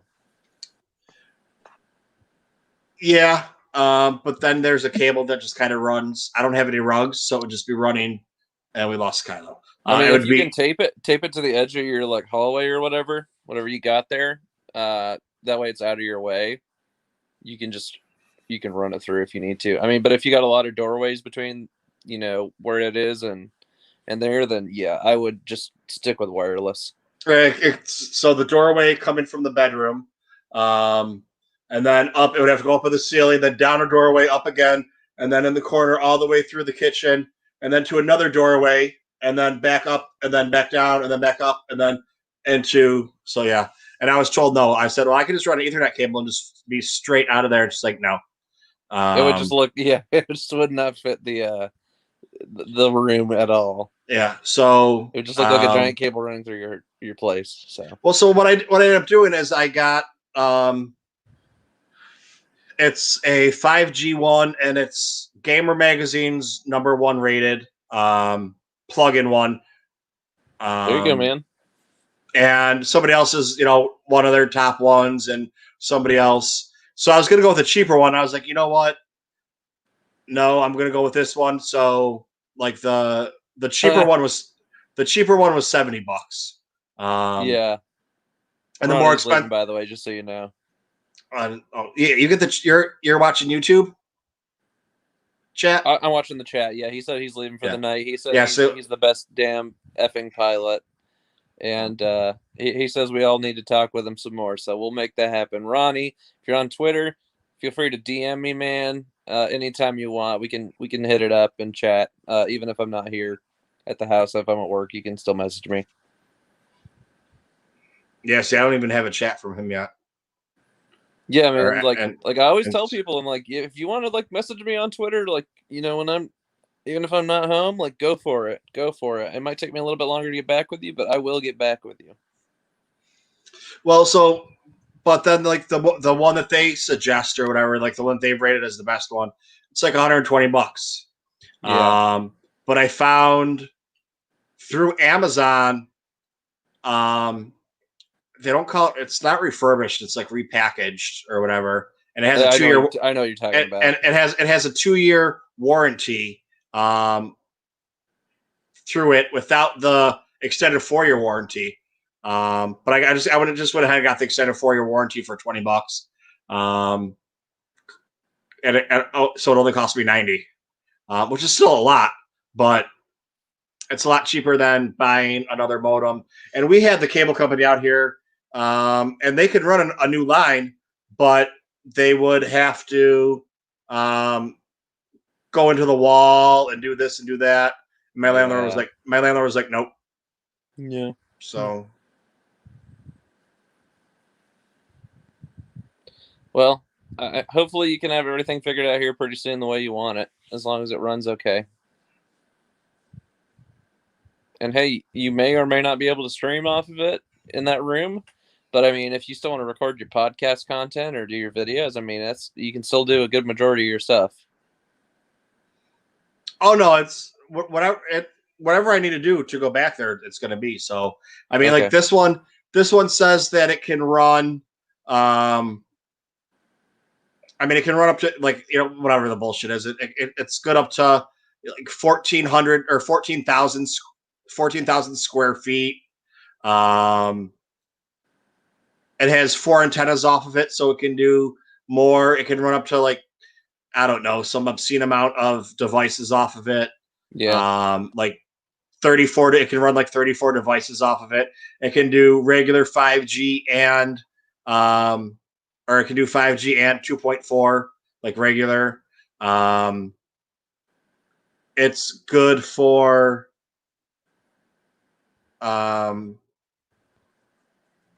4K television, movies. So it's like, if this doesn't work, I don't know what else. My only other option would be to buy, like, I don't know, because even then the other extenders, you still need to be able to, then they look like little modems or little routers. Yeah, which is basically you're buying a second modem at that point. Yeah. And it's like, so, I mean, if it comes to that point, that's going to be like spending another, $200 for it.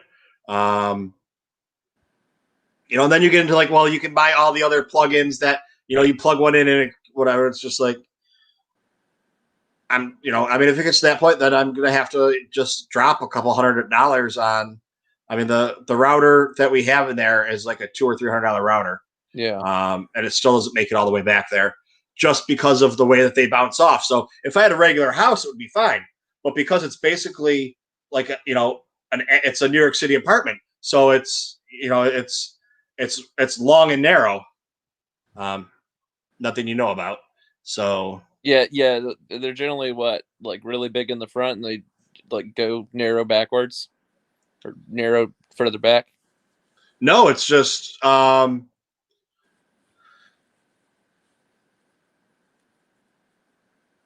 if this was a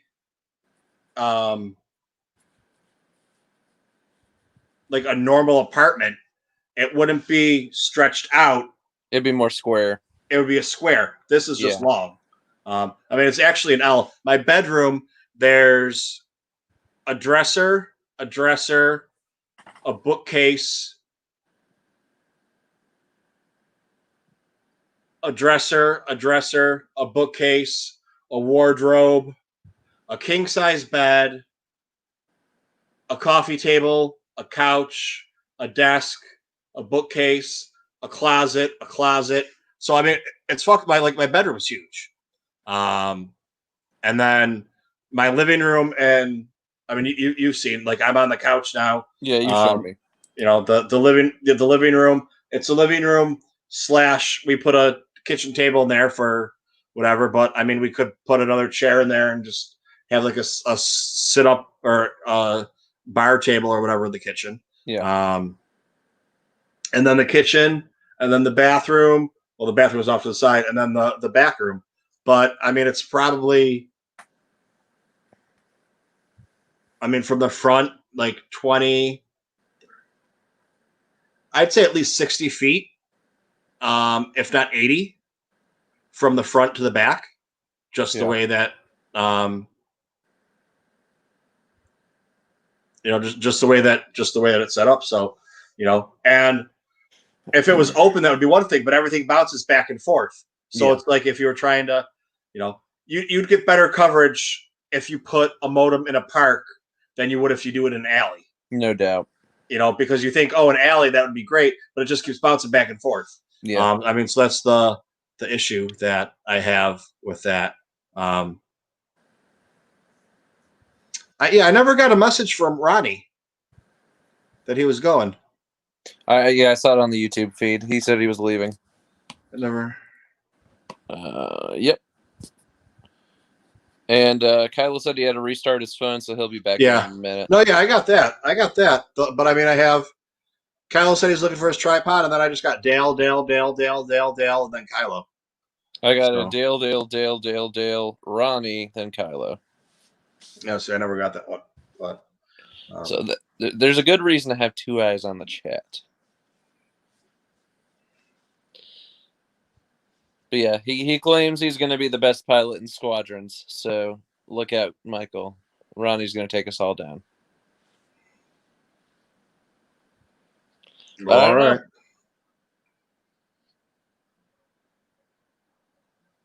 I will probably call it here pretty soon. I'll stay for a little bit when Kylo's here. But yeah, I'll get ready to go here pretty soon. Because we've already been on for over 2 hours. Yeah. I'm just waiting for him to get on. It's Saturday night. We can have a little fun.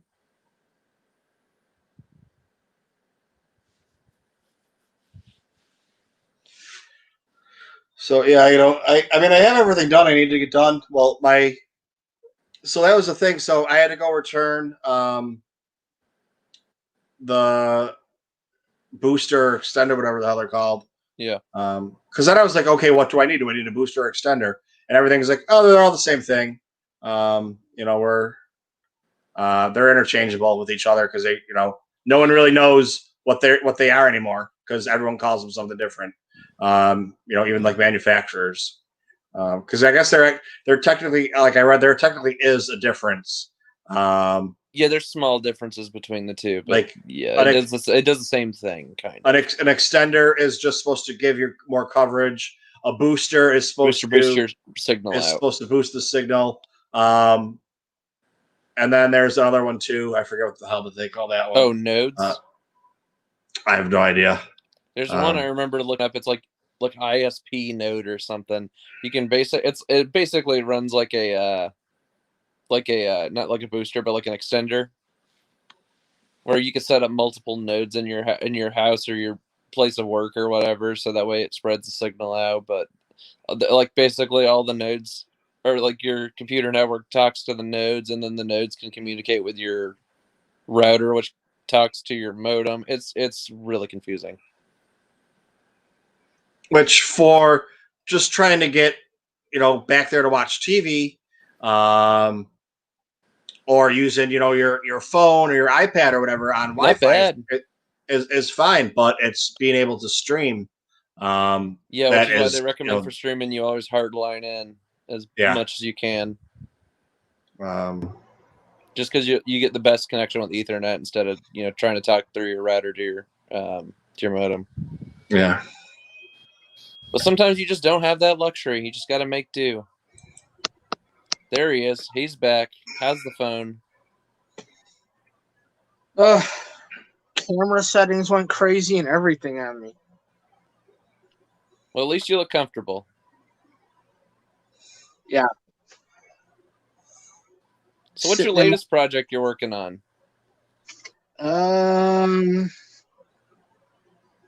I am about to start building the AT-AT Lego. Was it the last one or one of the older original ones that came out? It's the last one that came out. It's like the 20th anniversary one. Yeah, I remember that. Yeah. So, I mean, because the old ones are too expensive. So yeah, all the Legos collectors jack the prices up those on eBay and whatnot. Mainly because of the little tiny minifigs. It has nothing to do with the actual thing you're trying to build. So that's what I'm gonna probably be working on, because it'll be quiet tomorrow. Yeah. Figure wise, like custom wise, I have a couple that I've been asked to do, so they've just been sitting on the back burner for a while. But I think I'm gonna start getting to them, because it's been entirely too damn nice outside to be in the house. Yeah, man. If you can get outside, go for it. We've had a weekend of rain here where I am, so it's you get out if you can, and if you don't, it's not a big deal. It's been nice. It's been like in the 70s and then like in the 60s and upper 50s at night, so it's been nice. Yeah, it was upper 80s here today. It actually got hotter. But yeah, we've been in the 60s and 70s last few days where it's been really nice. So yeah, I mean, like some of the ideas have been bouncing around in my head. I've been waiting on pieces to come to work on, and it just depends on freaking the post office, to be honest with you. Yeah, you got to be a little patient with them. Or order your stuff really, really far in advance if you know you're not going to have time to work on your project until a later date. So you're willing to take that extra time to wait. Well, yeah, but I mean, it's also if somebody wants something, somebody also asked me to do one for them, but it kind of it kind of stuck it to us. They're like, I paid you for this. I need you to make this, and you're like, well, I'm waiting. So you kind of pulled a dick move and said some ignorant shit and kind of stuck it to us a little bit on social media. So his figure ain't getting done. I'll turn around and sell the pieces or trade the pieces to somebody else. Is that a person not to be named, or is that something on the record you can tell us? I'm not airing their name out. Okay. I don't do that. That's like free publicity.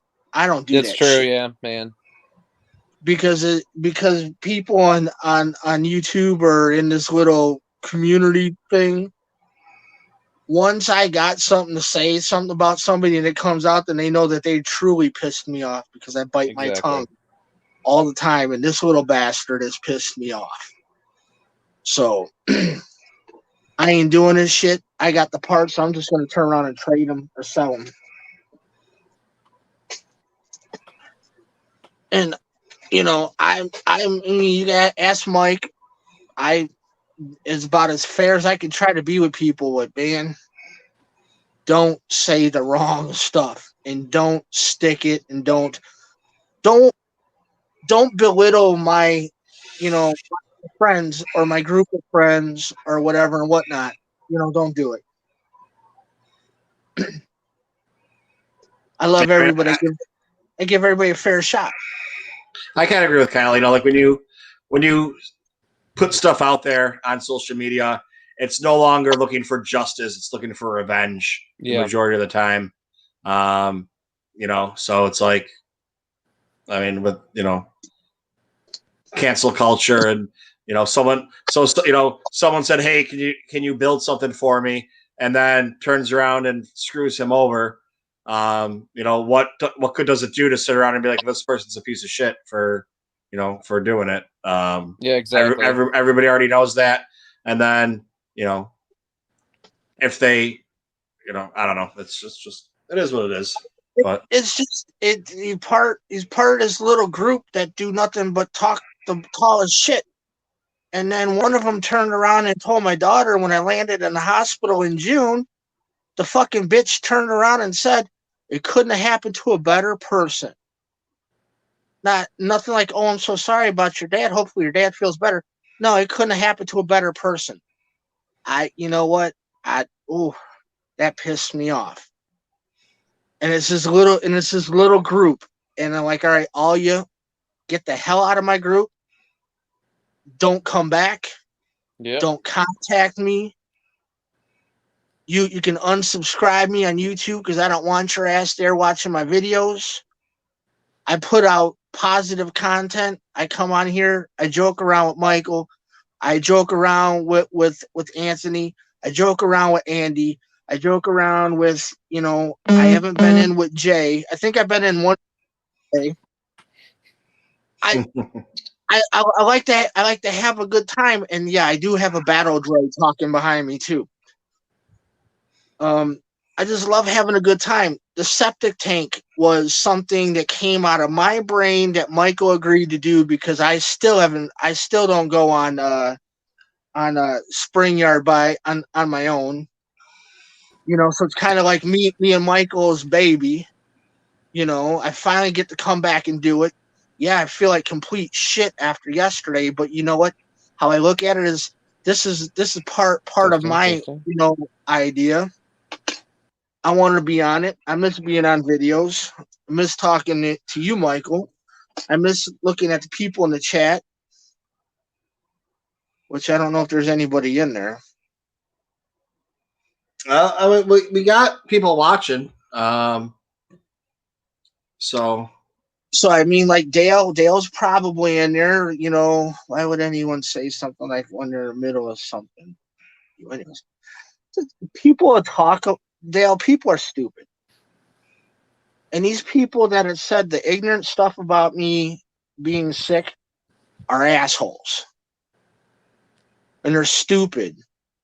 And I'm going to say that because I've about had enough, and I come on here and this is where I'm happy. I'm happy being on this channel. I like interacting with everybody that's in here in the chat on the screen. Like, I didn't even recognize you, Gannon, straight up. I was like, who the fuck is that guy? You're used to seeing me in a Star Wars hat or with my hat like this. Yeah. I was like, who the hell is this guy?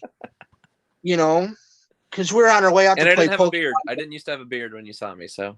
Yeah. Okay, yeah. So that means I was just like, who the hell is this guy? Not that it's a big deal or whatever. No, it's not a problem. Like usually when you're on, you have your logo on there. When I've seen the videos. Oh yeah, because I'm on mobile now because my webcam on my computer is always giving issues. Yeah. Oh, that's right. You are on there. I'm always the 5. Yeah, my logo is 5s from Clone Wars.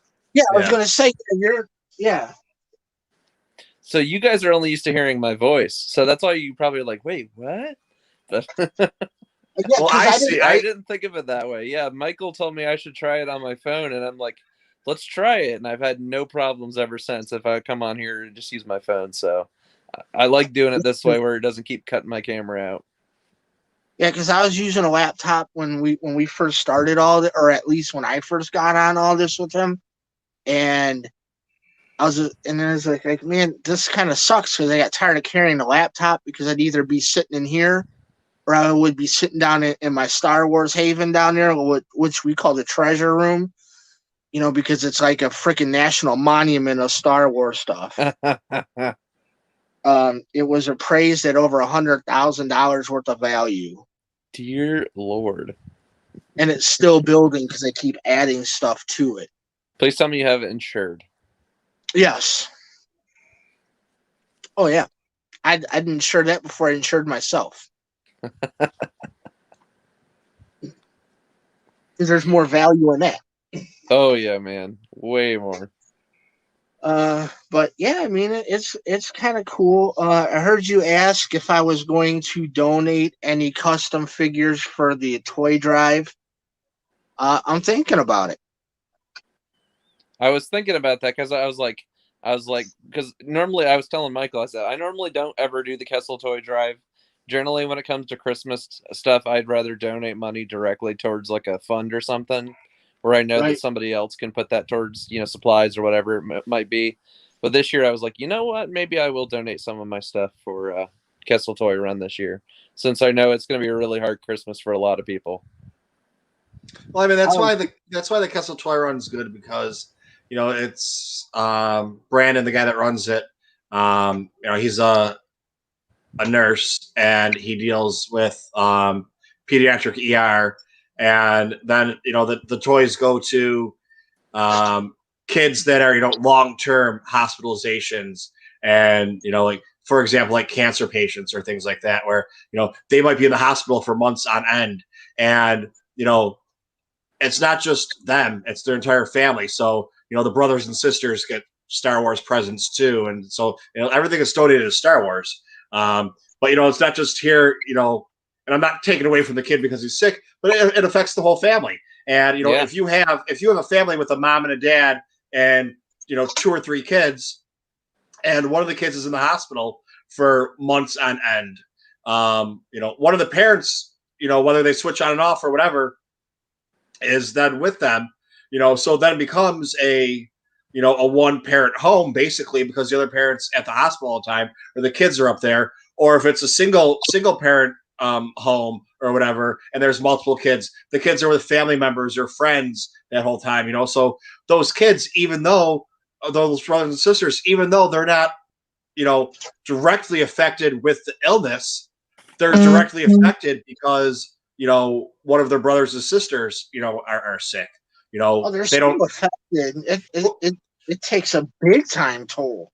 Well, that's what I'm saying. They don't have cancer or whatever disease, or they're not dying from whatever that their brother and sister have, but it's still the same thing. They're in and out of the hospital with them. They don't see their mom, or they don't see their dad, or the grandparents or the family or whoever's watching them, or whatever it is. So I mean, it is through extension, they have it just not as bad because they're not the one who's sick, but they're affected just family wise as much. So that's why toys go to the brothers and sisters or whatever. And I mean, it's just grown exponentially from the first year where they had, I think this is going to be the 3rd year or the 4th, I forget, but went from having so much that it had to be taken to a second hospital to, I think last year might have been the 2nd year or the 3rd year, that he had so much that it went to 7 hospitals.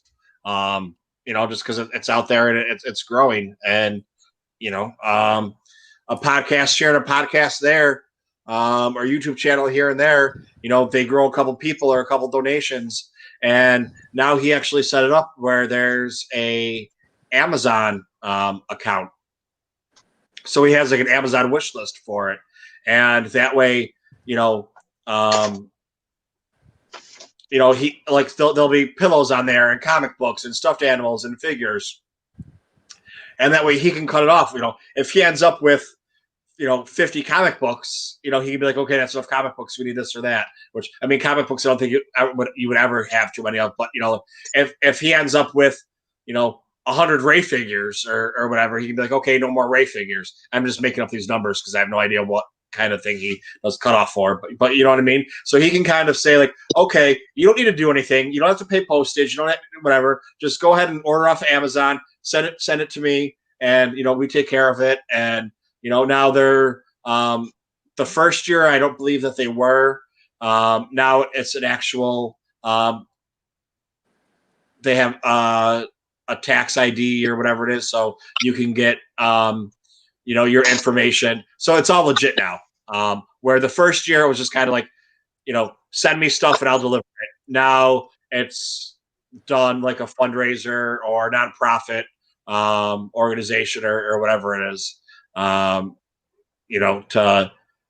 you can actually get a tax write-off then. Which why wouldn't you? I mean, that's not why you do it, but why not get it if you can? So Right. Very, very, very true.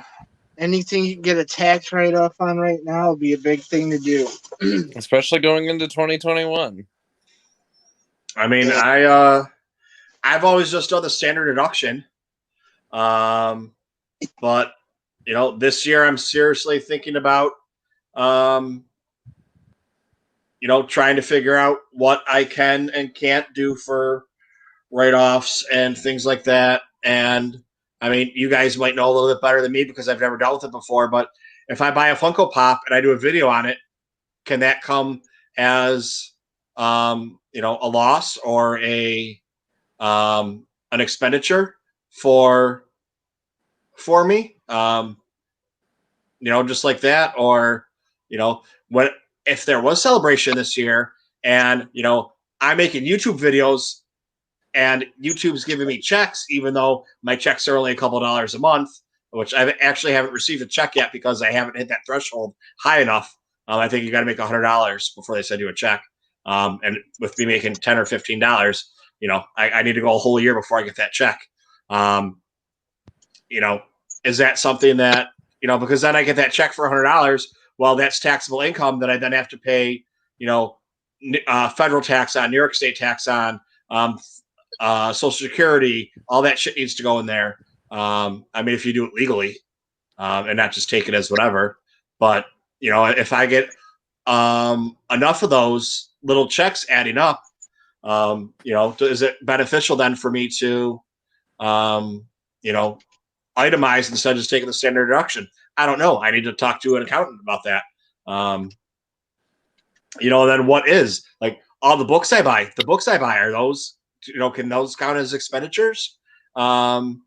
Because I'm doing reviews on those, or they're for research.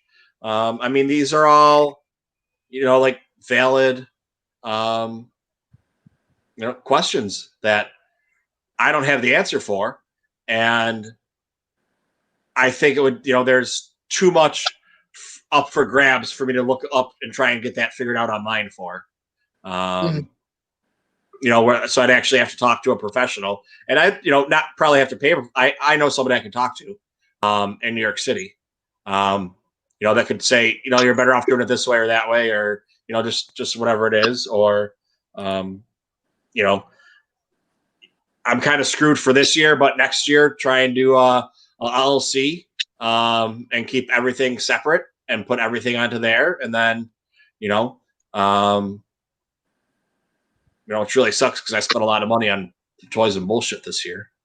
So that's what happens when you're stuck at home and access to Amazon is at a premium high, and eBay and everything else. Well, yeah, you're not spending money on anything else. I mean, Poor Michael's like, hey, I can get this Funko and this Funko and this Funko. I mean, that wasn't the reason. That wasn't the reason for it. Yeah. But it's like, I got a couple $1,000s worth of books this year. Yeah. If those actually count as, for my business, for research, or for, I made videos on them, or, whatever it is, like I don't know exactly how it works out. So that's what I just need to talk to somebody about that, and see, or does it matter because I'm a private individual and not a corporation. Do I need to switch everything over? Am I out for this year? If I, I already in 5 days streaming on Live It last month, I made more money than I have on YouTube, Twitch, Anchor, not Patreon. But after this month, it'll be, after a month and 5 days on Live It, I've made more than I have on Patreon, YouTube, Twitch, and my podcast. What? So it's like I'm going to start getting checks like that every month for just sitting around playing video games, and talking about Star Wars. Well, like, why? Maybe I need to do something with that then. This is the part of the show where Michael tells you to send him more money. Yes. Part of the show where Michael tells me what the hell he's doing so I can go play video games all the goddamn time since I'm stuck at home fucking recovering and I can make money. So That's what I've I'm already doing. asked Michael, Michael Kylo, can are send you some playing things I can Squadrons play next with. week?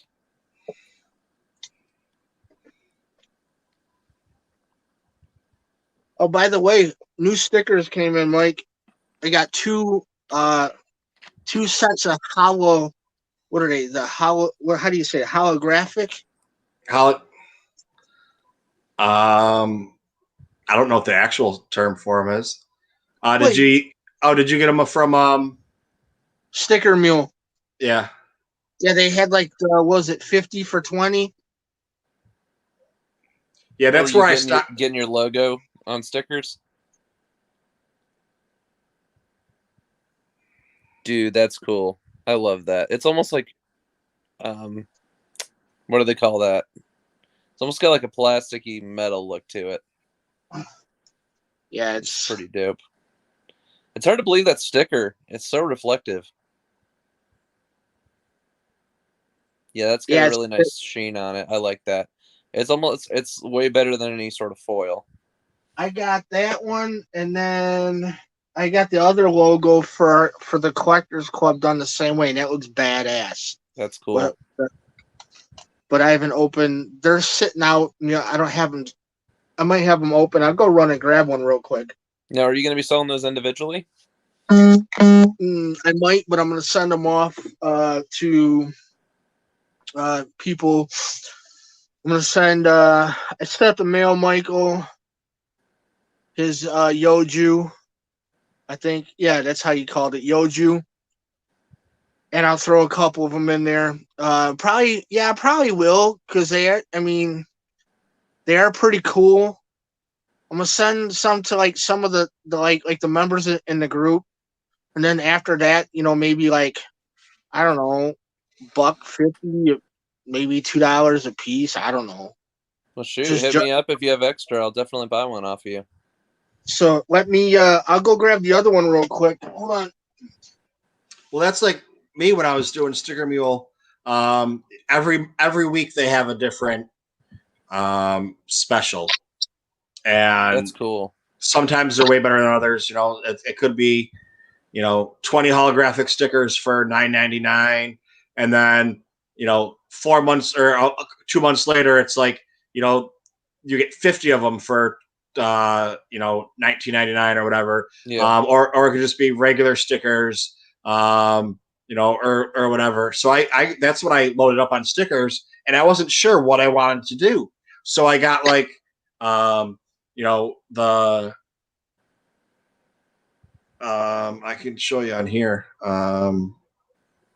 brand. Like I got so many of this one. You can see up in the top corner of the logo. I got some regular ones of those. I think I have some holographic ones.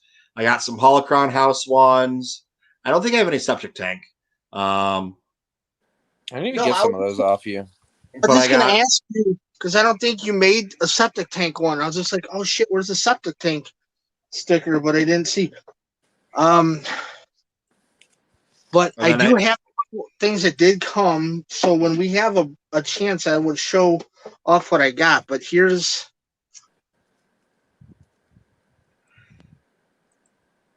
Oh, dude, that's cool. It almost looks like the Mattel logo. I like how that came out. The nice thing. Yeah, it's kind of like a knockoff of that limited edition Chase sticker that's all over the Funko Pops. That I have. Yeah, it's like a limited edition mixed with the original Mattel logo. Yeah, right. But let me get one out. Let me show you the actual. Dude, that's cool. So, Michael, you're gonna have some of those coming. Gannon, you let me know. Yeah, man. If you have any extras or if you have anything up that's like a custom you've made that you want to sell it off, and if I like it, I'll buy it off you, man. If there's like somebody you had a project piece and they canceled on you, definitely hit me up. I'll look at your stuff, and if I like it, I'll pick one up. Well, that's the thing too. It's like if you get some of these, like, I still need to just get my TeePublic made. I know I've been saying that for fucking months, but I have a couple things. I'm gonna do the I do not collect Funko Pop. That's gonna be a shirt. And I have stickers of those. I have regular stickers and I have holograph stickers of that. Yeah. So, didn't you magnet that too, right? Yeah, I have magnets for that too. Yeah, I got the magnet hanging on my Star Wars, down in my Star Wars area on the fridge down there. So it's like, Star Wars drinks. Yeah, they were doing magnet sales. So I have regular stickers of all these. I have holograph stickers of all these. I have magnets of all of them. Delilah Nubs got stickers and magnets. But it's like, yeah, I mean, if you look on, TeePublic for the stickers, they're charging $2 or $3, and out of that $2 or $3, you're gonna get 20 cents if somebody buys a sticker. Fuck, dude, buy the sticker off of me for $1 or $2, whatever it is, half the price you're gonna pay for there. Mail me the dollar bill and I'll send you back. I want to switch that to. But yeah, I mean, it's just all. It's way too hard to. Unless I'm going to do my own screen printing to make my own T-shirts. Yeah. And it's not cost effective then, because then it's like, okay, I can make you your own sizes, whatever size you want, but I have to wait until I have a minimum order of 10 or 20. Yeah, because if you're just like, yeah, it's not cost effective. Yeah. I got a solid connection with the buddy guy I used to work with. He runs his own he makes T-shirts, and if you want just one or two, he'll make you one or two and ship them to you. You have to do your minimum 10, minimum whatever. If you want just one or two, or if you want one of like I had a deal with him, we can get a conversation with them. Like if you want one of these, one of those, and one of those, he'll do it, and he'll send you the 2 shirts. He just needs the logo, and he'll do it, and then on top of it, he'll put it up on his webpage in a collection. Say like for like your TooMedToo network, you can have a TooMedToo network collection in there, and you can probably do all of your I don't collect Funko Pops, Septic Tank, Bacta Tank, whatever logos you want to put in there, and it just be listed in there, and then say like Gannon or myself can go straight to his website and buy, order the T-shirts, and then it'll get shipped to us. So you don't have to worry about, well, I need 5 extra larges and I have to wait for 5 people to order 5 extra larges. It's one and done, and then he's got that logo to use if you say, hey, I need 20 of these, or I'm going to like like when we have Star Wars Day, if Star Wars Day was going to go down this year, I already had like 20 of the shirts. Told him to hold out on it because we weren't sure because of like all the shutting down and all that going on. He's got the logo and he's going to print out 20 shirts for all of us to go, and we're going to wear 20 shirts of the Elite logo. But it didn't. Star Wars Day got canceled, so we didn't. I didn't put the order through. But he still has the logo to work with. Yeah. All right. I mean, yeah, that's cool then too, because then I could, once I get my website up and running, it's already paid for. I just need somebody to build it for me, because I was trying to do, they give you templates to use and everything, but their templates they give you to use were shit for what I need. Like, it would be great if I just wanted, one page, but I want somewhere that I can have like, my own like web store, and when you go on, it's like the TooMedToo Star Wars Network, and then like a regular half page or page or whatever, and then you click on a link and that takes you to another page with all the podcasts, or it takes you to another page with all the Bacta tanks or all the SEPTIC tanks, or YouTube. So you don't have to click and go. You know what I mean? Like something set up like that. Right. It gave me 15 different social media things, but it didn't have half of them that I needed. Like, it gave me stuff I never heard of, or it gave me LinkedIn and Pinterest and this and that. But it's like all these things that I need. Like, there was no Twitch on there, no Twitter on there. It's like all these things I want links to don't exist. So, and they're like, oh, we don't have them. So, yeah. So the website that I had on there, that was just kind of, not with the templates they have, they weren't on there. You can build your own. They'll build it for you for $3,000, exactly what you want. And I'm like, yeah, this is a hobby. It's like, basically I want to, my goal in this is to make enough money that I'm not spending money. I think that's a realistic goal to have, that I don't have to spend money to, do this for, like we talked about earlier. Well, I got to buy more memory, or I got to go buy, this or that for $400 so that I can store, episodes or whatever, on an outside drive, and, just be able to have enough money, or, or just whatever it is. But I just realized something, and that is I get paid right before Squadrons hits, so that's gonna be perfect because I'll have already pre-ordered my copy, and I turn around and get paid. So that's that's literally what Michael's talking about. Friday. Yeah, next Friday. I get paid on Thursday. I get paid on Thursday. So, yep, I will be there to get mine as soon as, maybe even before I go to work if they open up early enough. Yeah, I'll probably already have pre-order. I think I'm gonna. I don't know. I'm debating on whether or not I want a hard copy or a physical, or a hard or digital. I haven't decided yet. I ordered the physical copy, the hard copy. Yeah, I normally in the same way as well. But I know a lot of stuff's gone so much more digital now, and it just depends on how much storage space you have for all the physical copies too. I got a 2 terabyte external hard drive attached to my PlayStation 4. I got enough room. Yeah. I made damn sure I got enough room for that to come out. Oh yeah, man. All right, guys, I'm gonna head off. Michael, thank you for having me. I had a blast with you today, chatting about Star Wars and life and whatnot. Yeah, man. I mean, we didn't even really talk Star Wars because I don't even know what's going on. It's just been like random catching up more than anything. Yeah. There's nothing going on, is there? I haven't heard anything. I don't know, dude. You probably know more than me. Well, the last thing I heard was, what's his name? Pedro Pascal he's trying to leave Mandalorian. He's walking away. Wrong. Supposedly, but that's the last thing I heard. It was all rumor.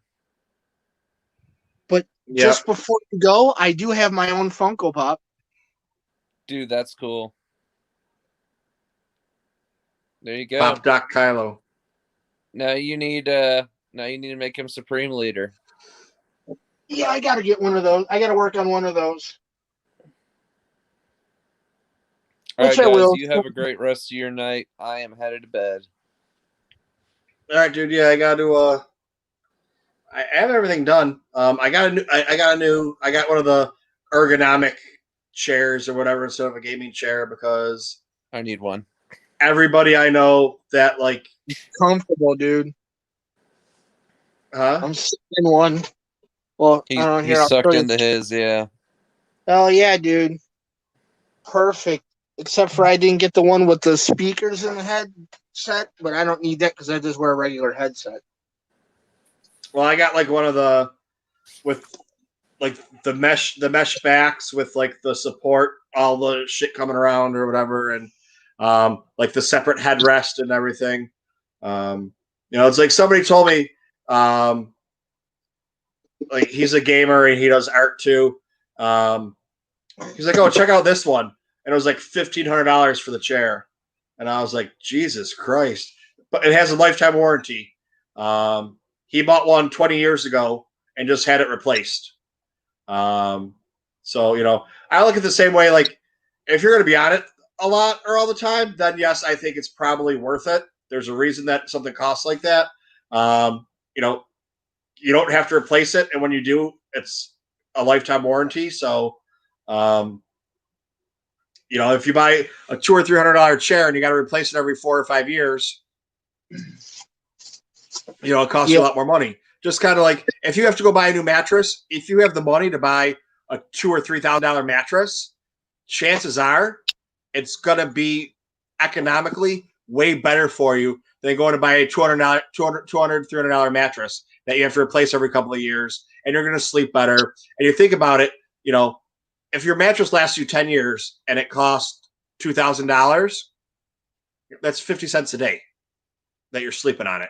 You don't think about it like that, but it's like if you can get a good night's sleep for 50 cents a day or a shitty night's sleep for, 35 cents a day, which one would you pick? It just happens to be that over time, that really adds up to the big difference between a couple $100 and a couple thousand. But, it's just, it's all relative too on what you can do. I can't afford $1,500 for a chair right now, but I bought a couple $100 chair. So, we'll see how it goes. And I got off of Amazon. So if there is an issue, I can send it back to Amazon and try a different one. Whereas like if I went with some of the other companies, I don't know how it's going to be. I could be shit out of luck. So true. No, I love mine, man. I got mine for nothing. So I really can't bitch if it lasts me 2 days. Whatever. This thing's lasted almost 3 years, 2-3 years now. And it's still comfortable as hell. It had a bolt that's bad. So it kind of like it'll rock off one way just a little bit. But when I'm sitting here like this and wanting to relax and that bolt out, I get that little extra lean. So I ain't complaining. I'm not going to complain about it. But yeah, like when you're talking earlier about like in the summertime when it's nice out and everything, man, there ain't no way I want to be in the house. Yeah, if I had a yard, I would probably agree with you. But I don't. And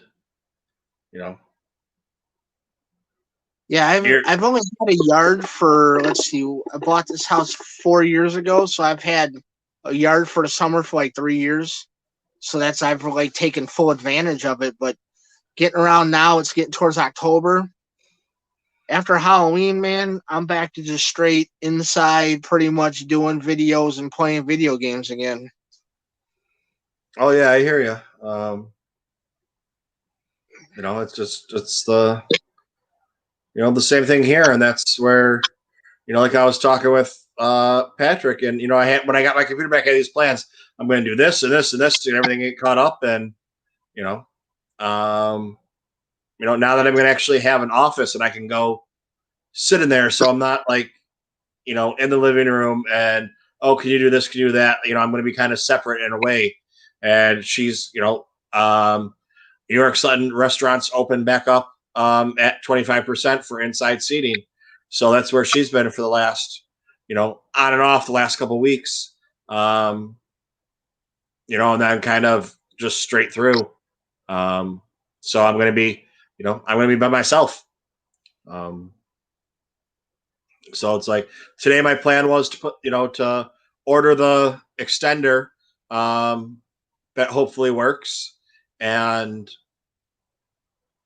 put my chair together. And then I got home, and by the time I got the extender ordered, I'm not going to get it tomorrow. I'm going to get it on Monday. So I was like, fuck it. I don't feel like putting the chair together because I don't need it today. I can't, I can't use it today. I'm not going to need it tomorrow, so I can put it together tomorrow for Monday. So I played some video games for a couple hours instead. And I did the dishes, and I walked the dog, and I took out the laundry, or took out the garbage, and did this or that, and baby steps. I still need to clean the bathroom, but that wasn't on my list of things to do today. Right. Probably tomorrow. Yeah. Well, I think she'll be home tomorrow, or whatever. So that my list of things might change, but let's just figuring it out. And then especially, I don't know if you were on when I said, I went to go and work on the farm, and something that should have taken me a half hour,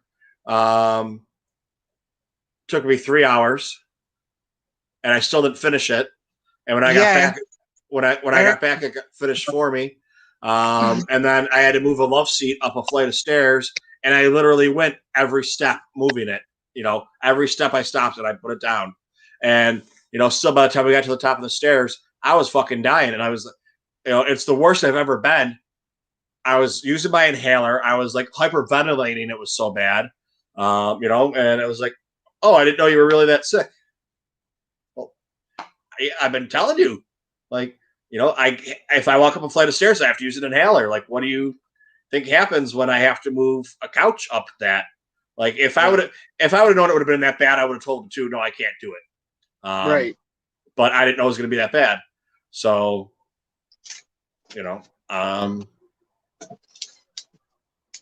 Damn.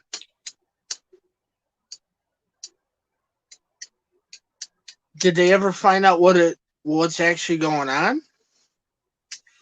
No, they just inflammation in the lungs. So the way he said the easiest way to explain it is like my lungs are hurt and they need to heal, but they can't heal because you still breathe. Where it's like if you hurt your wrist playing tennis, they'd say don't play tennis anymore. You can't do that with your lungs. They say don't play tennis. When you play tennis, it hurts. So if I'm just breathing regularly, it doesn't hurt. That gives it time to heal. But if I walk up a flight of stairs, that's making it worse again. And so like they don't heal. So it's not like when I had my pulmonary embolism and I was basically on bed rest because I couldn't walk up a flight of stairs because I'd pass out. And I had to go stay with family in Buffalo because I couldn't live in New York City because I couldn't walk up and down stairs. I couldn't walk up and down the street. I couldn't take the subway. I was going to the doctor, 2 to 3 times a week. And I couldn't do that here. So, I was lucky enough to have family I could go, stay with and whatever for 6 months. And basically, when the funny thing is too, that healed up my back. I had, it didn't do anything for the nerve damage, but I had 4 discs with compression fractures that never could heal because I was always walking. and always on them and waiting tables and bartending and managing restaurants and on my feet for fucking 80 hours a week or, whatever it was. And then I was on bed rest for 6 months and they did x-rays afterwards, completely unrelated. And, 3 out of the 4 had healed and the other one had partially healed, which would have never happened. It's not like, I don't want to say it was a blessing in disguise because fucking it was horrible, but, it would have never, been better. So, yeah, I think it's next Wednesday I go to the lung doctor, and then the following Friday I go to the back surgeon, and he shoots my spine full of whatever the hell shit he puts in there. No, it's like a nerve block and steroid mixture combination thing. I don't remember what it's called because I've had those for mine too. Because I had them done before, but then I lost my health insurance and went on to straight Medicaid, so I couldn't have them anymore, and I couldn't afford thousands of dollars to have them done. Right. So, more pain pills. We'll just give you more, and that's the whole thing. It's like my doctor that I go to, I don't go to that I go to a doctor that gets you off of, that gets people off of pain medication. I'm the only person he prescribes it to because he knows that, I don't use it or whatever, or, he'll give me a prescription and it should last me a month.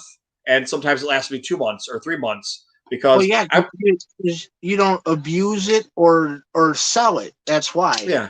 And I might go a day or two without taking one. And then the next day I might take 4, just depending on how it is. And, that's not my dosage that it's recommended for me. But, I mean, when I was in Buffalo and the doctor I was going to, every time I went to him, or every couple times I went to him, how are you? Do you need more? And he gave me another one. So I was taking 1 to 2 a day, and getting 6. So after my back after I was done with the doctor, my pulmonary embolism and all that bullshit, and I came back to New York, I had a 6-month supply saved up of pain meds that, so when the doctor's like, well, what did you do? It's like, this doctor, here's my, he kept prescribing them to me. And I had 6 months of Oxy saved up. What do you want me to tell you? I'm saving, we'll just call it, let's say I was taking 2 a day. I'm saving 4 a day. That gives me 1 day's worth, gives me 3 days. Right. So a 1 month supply is lasting me 3 months. Right. So I had 6 months of Oxy saved up that, and he was just like, so it's like, well, okay, you must not have a problem then. But now it's into the, opiates aren't good long-term and they're not effective. And it's like, well, yeah, if I was taking them every day, I would agree with you. But, sometimes I don't take them for a couple of days because I only take them when I need to take them. And, if I don't take them for a couple of days, sometimes I catch a little buzz off of one. Because even though I've been taking them for so long, it's not a regular thing. So, Well, yeah, because people are like, oh, you can't do this and you can't do that on Oxys and whatever. Man, I've been on Oxys I'm not anymore. Actually, it's another thing. When I got sick and I got laid up in the hospital for that week, man, dude, did I heal in a lot of places that, like you said, because, I'm on my feet running around doing this, doing that. Man, my back is, not as bad as it was before I went in because I actually laying there in bed for a whole week. I didn't use it, so therefore it healed itself up. I feel physically somewhat a little bit better, but then there's other issues that we've discussed that are going on, but hopefully after having some stuff removed and some biopsies done yesterday, we'll find out what's going on.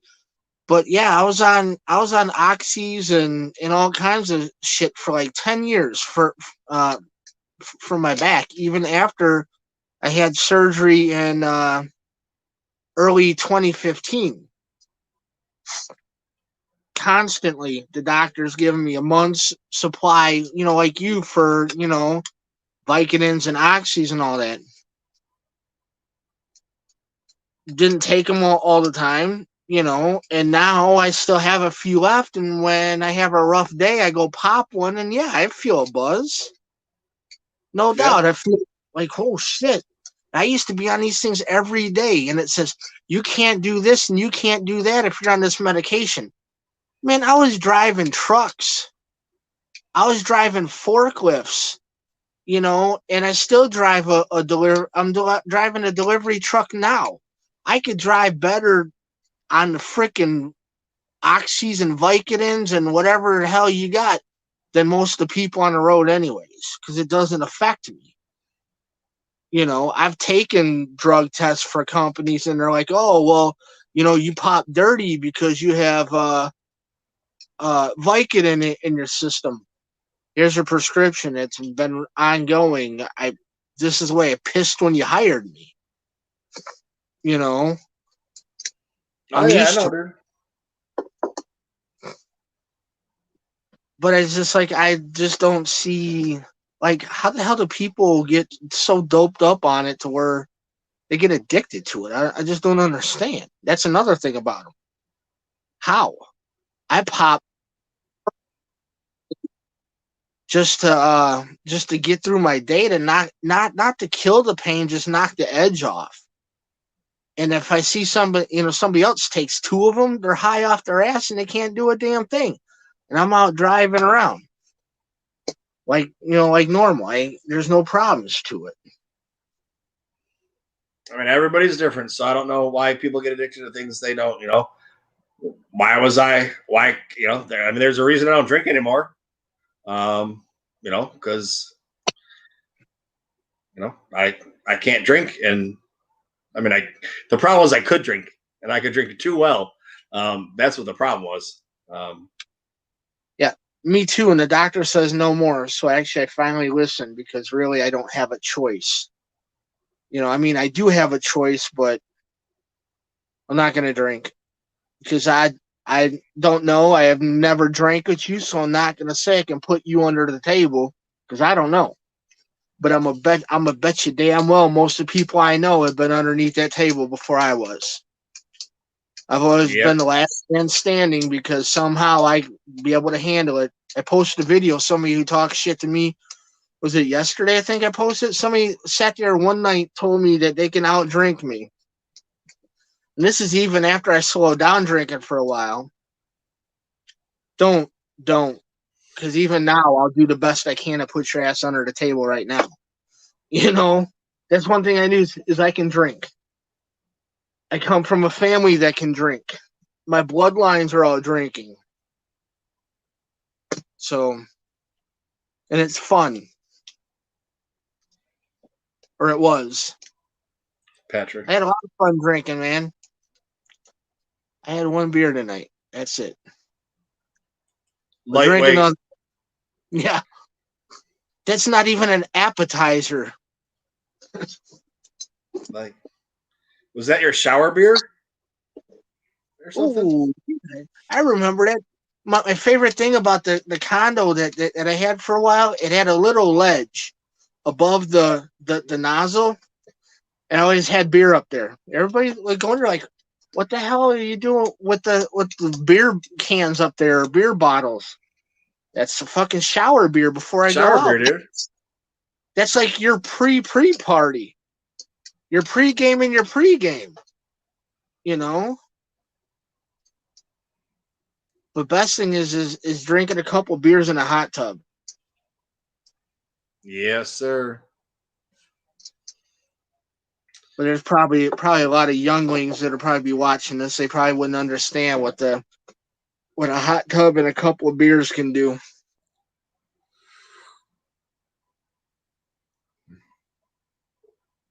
But all right, dude. I think that's gonna do it for tonight. All right. Unless you got anything I else. I got a couple of things, but I don't know. I guess I'll show that off. The breast cancer Superman. I got that because that's the only one that has come out yet. I got this through it. It actually came from Amazon because I pre-ordered it through them. Make sure I got it. It's part of the breast cancer set. Okay. There's a Batman, Superman, Wonder Woman. Not a Roger Rogers, not a battle droid in there. Let's see. I'm trying to think. There's a Harley Quinn. I think there's going to be a Batgirl for the New York Comic Con. One of our fellow group members sent me this one here. It is the metallic Mystique from the X-Men set that's coming out. Target exclusive. He hooked that up because I had a hell of a time finding one around here. And then the biggest part of that delivery that I got, this is from Dave out of the Elite Collectors, was this one right here. It's the art series from Nightmare Before Christmas. Is a Hot Topic exclusive. I don't even think they hit the stores in my area. And if they did, I wasn't there in time to get them. Because they have that, you can buy 5 of each different one. So he came through and hooked it up and sent it up. So I try to figure out something cool to send back to him. Probably some stickers and might actually send him a custom that I'm contemplating on working on. But then this one here, this is like one of my pride and joy right here. Brush Fire Heroes from the Australia situation. Is got the pop culture sticker on it. I'm kind of like a sticker whore. I love the different stickers. So, but let's see. Star Wars wise, I got the Flock Chewbacca from the 40th anniversary for the Empire Strikes Back set that they do, like those, like the deluxe, like the 6-inch ones. That one came, and I got the Black Widow from the Avengers set that came. So I'm trying to build that 6 one that they're doing. Yeah, I saw. I stopped at Walgreens today. I have the remote for my TV in the office, but that just does the TV. I need one that does like the volume and everything on there. There's no volume buttons on the TV at all, and the remote that comes with it doesn't have a volume on it. It has a channel, or doesn't even have a channel button on there. It's just for, like, there's a button on there for like Amazon, a button on there for Netflix, a button on there for like Hulu. It's a Roku TV. So it doesn't, like, it's meant like this remote just controls the TV for streaming or whatever apps are on there. But there's no remote for volume or anything like that. So no volume control? Nope. Just go get a universal, I guess. That's what I did. Yeah, I went to the dollar store around the block for me. They didn't have one. So I went to the pharmacy. They didn't have one. I went to the other pharmacy. They didn't have one. I went to the Walgreens. They didn't have one. Every place is sold out. Who would have thought? No place can keep a remote in stock during the pandemic because everybody's using their remotes so much they're all dying. Try Amazon. I did. I just ordered one off Amazon. But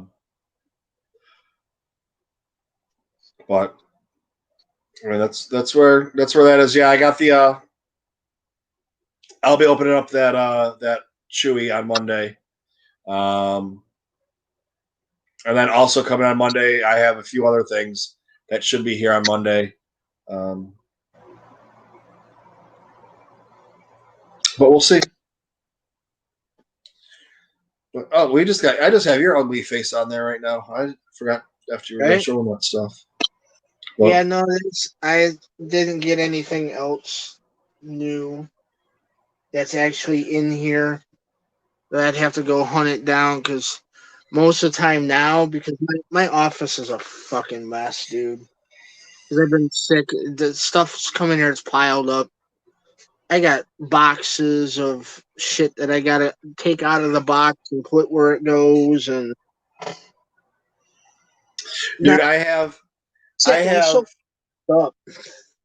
have 3 boxes, probably about 30 or 40 Funko Pops that I just need to do quick little videos on, or just put them up and say whatever because they're older ones. I haven't decided yet. I have 4 cases of Black Series that just need to get put away. I have almost every box saved since I've been home that I've gotten everything delivered, so that when I do decide, or on Tuesday, once I start taking pictures and seeing, what people want and trying to sell stuff, I don't have to worry about boxes. I'm gonna run out of TooMedToo tape though, but that's not that big of a deal. Because see, that was my other problem too. When I had the tape made through Sticker Mule, I just thought I gave them the picture and it would be like making the tape like they normally do. No, you need to design the tape. Like there's actually a process for it. really? Yeah. So like I figured that they would just take my you've seen the tape. It's just the TooMedToo Star Wars Network. Yeah. But it's just a picture of it, every so often. I wanted it to be the entire tape. I need to actually go, and there's an app for it where you design the tape. And you move stuff around and make sure they meet up and blah, blah, blah, whatever bullshit. I just need to do that and get that done. I haven't even I've seen that because I think what was it this week was the deal on the tape with them, and I've thought about it, and I was like, maybe next time when it comes around for like a deal on it, when I'm really starting to package and pump the boxes out again. But like right now, I just don't see.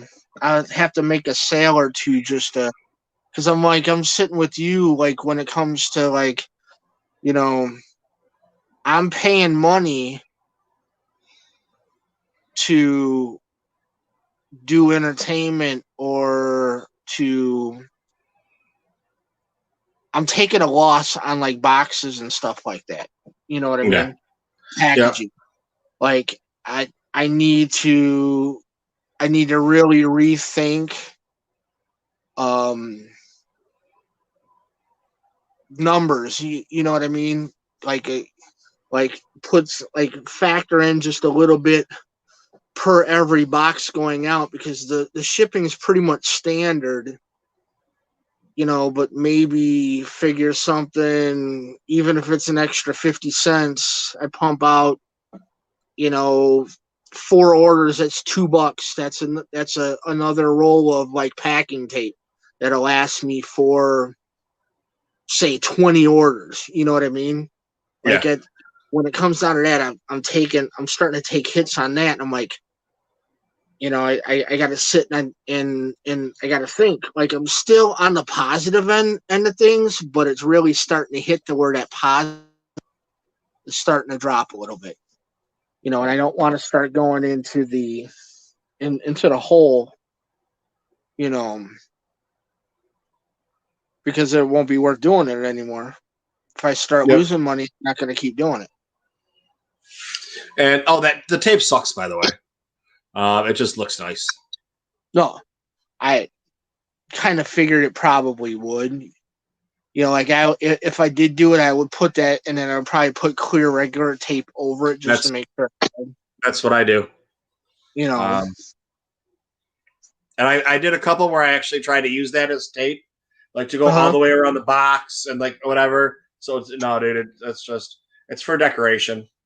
You know, just so that it looks cool. But and then, you know, especially after I take the time and actually design it, or get one of my friends that I've met recently to design it for me. But like, you know, because it's like the whole thing's white. Well, I can change the color of that and have it be a different color.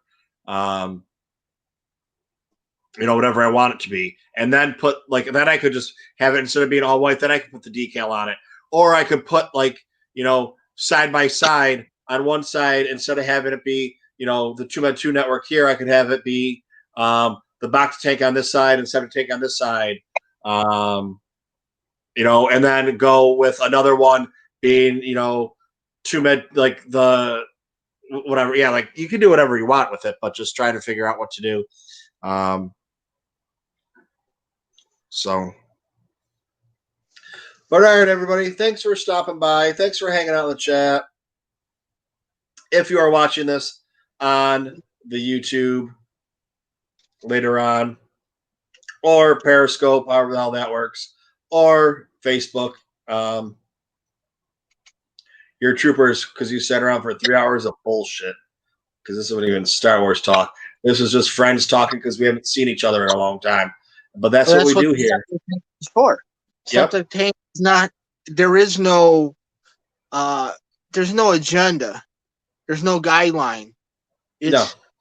we talk about whatever the hell we want to talk about. We talk any way we want to because it's a septic tank. We don't have to censor ourselves. That's why we created this. Bacta tank is somewhat censored and organized. We wanted a septic tank to where it's anything goes, and it's back to being anything goes. And I love it, and I'm glad to be back. And I'm going to be here to raise hell. All right. And we're going to do it. So doing it well. And that's how we do it down in Brooklyn. Yes, sir. Yes, sir. With that, that's a good day. May the force be with you. Always.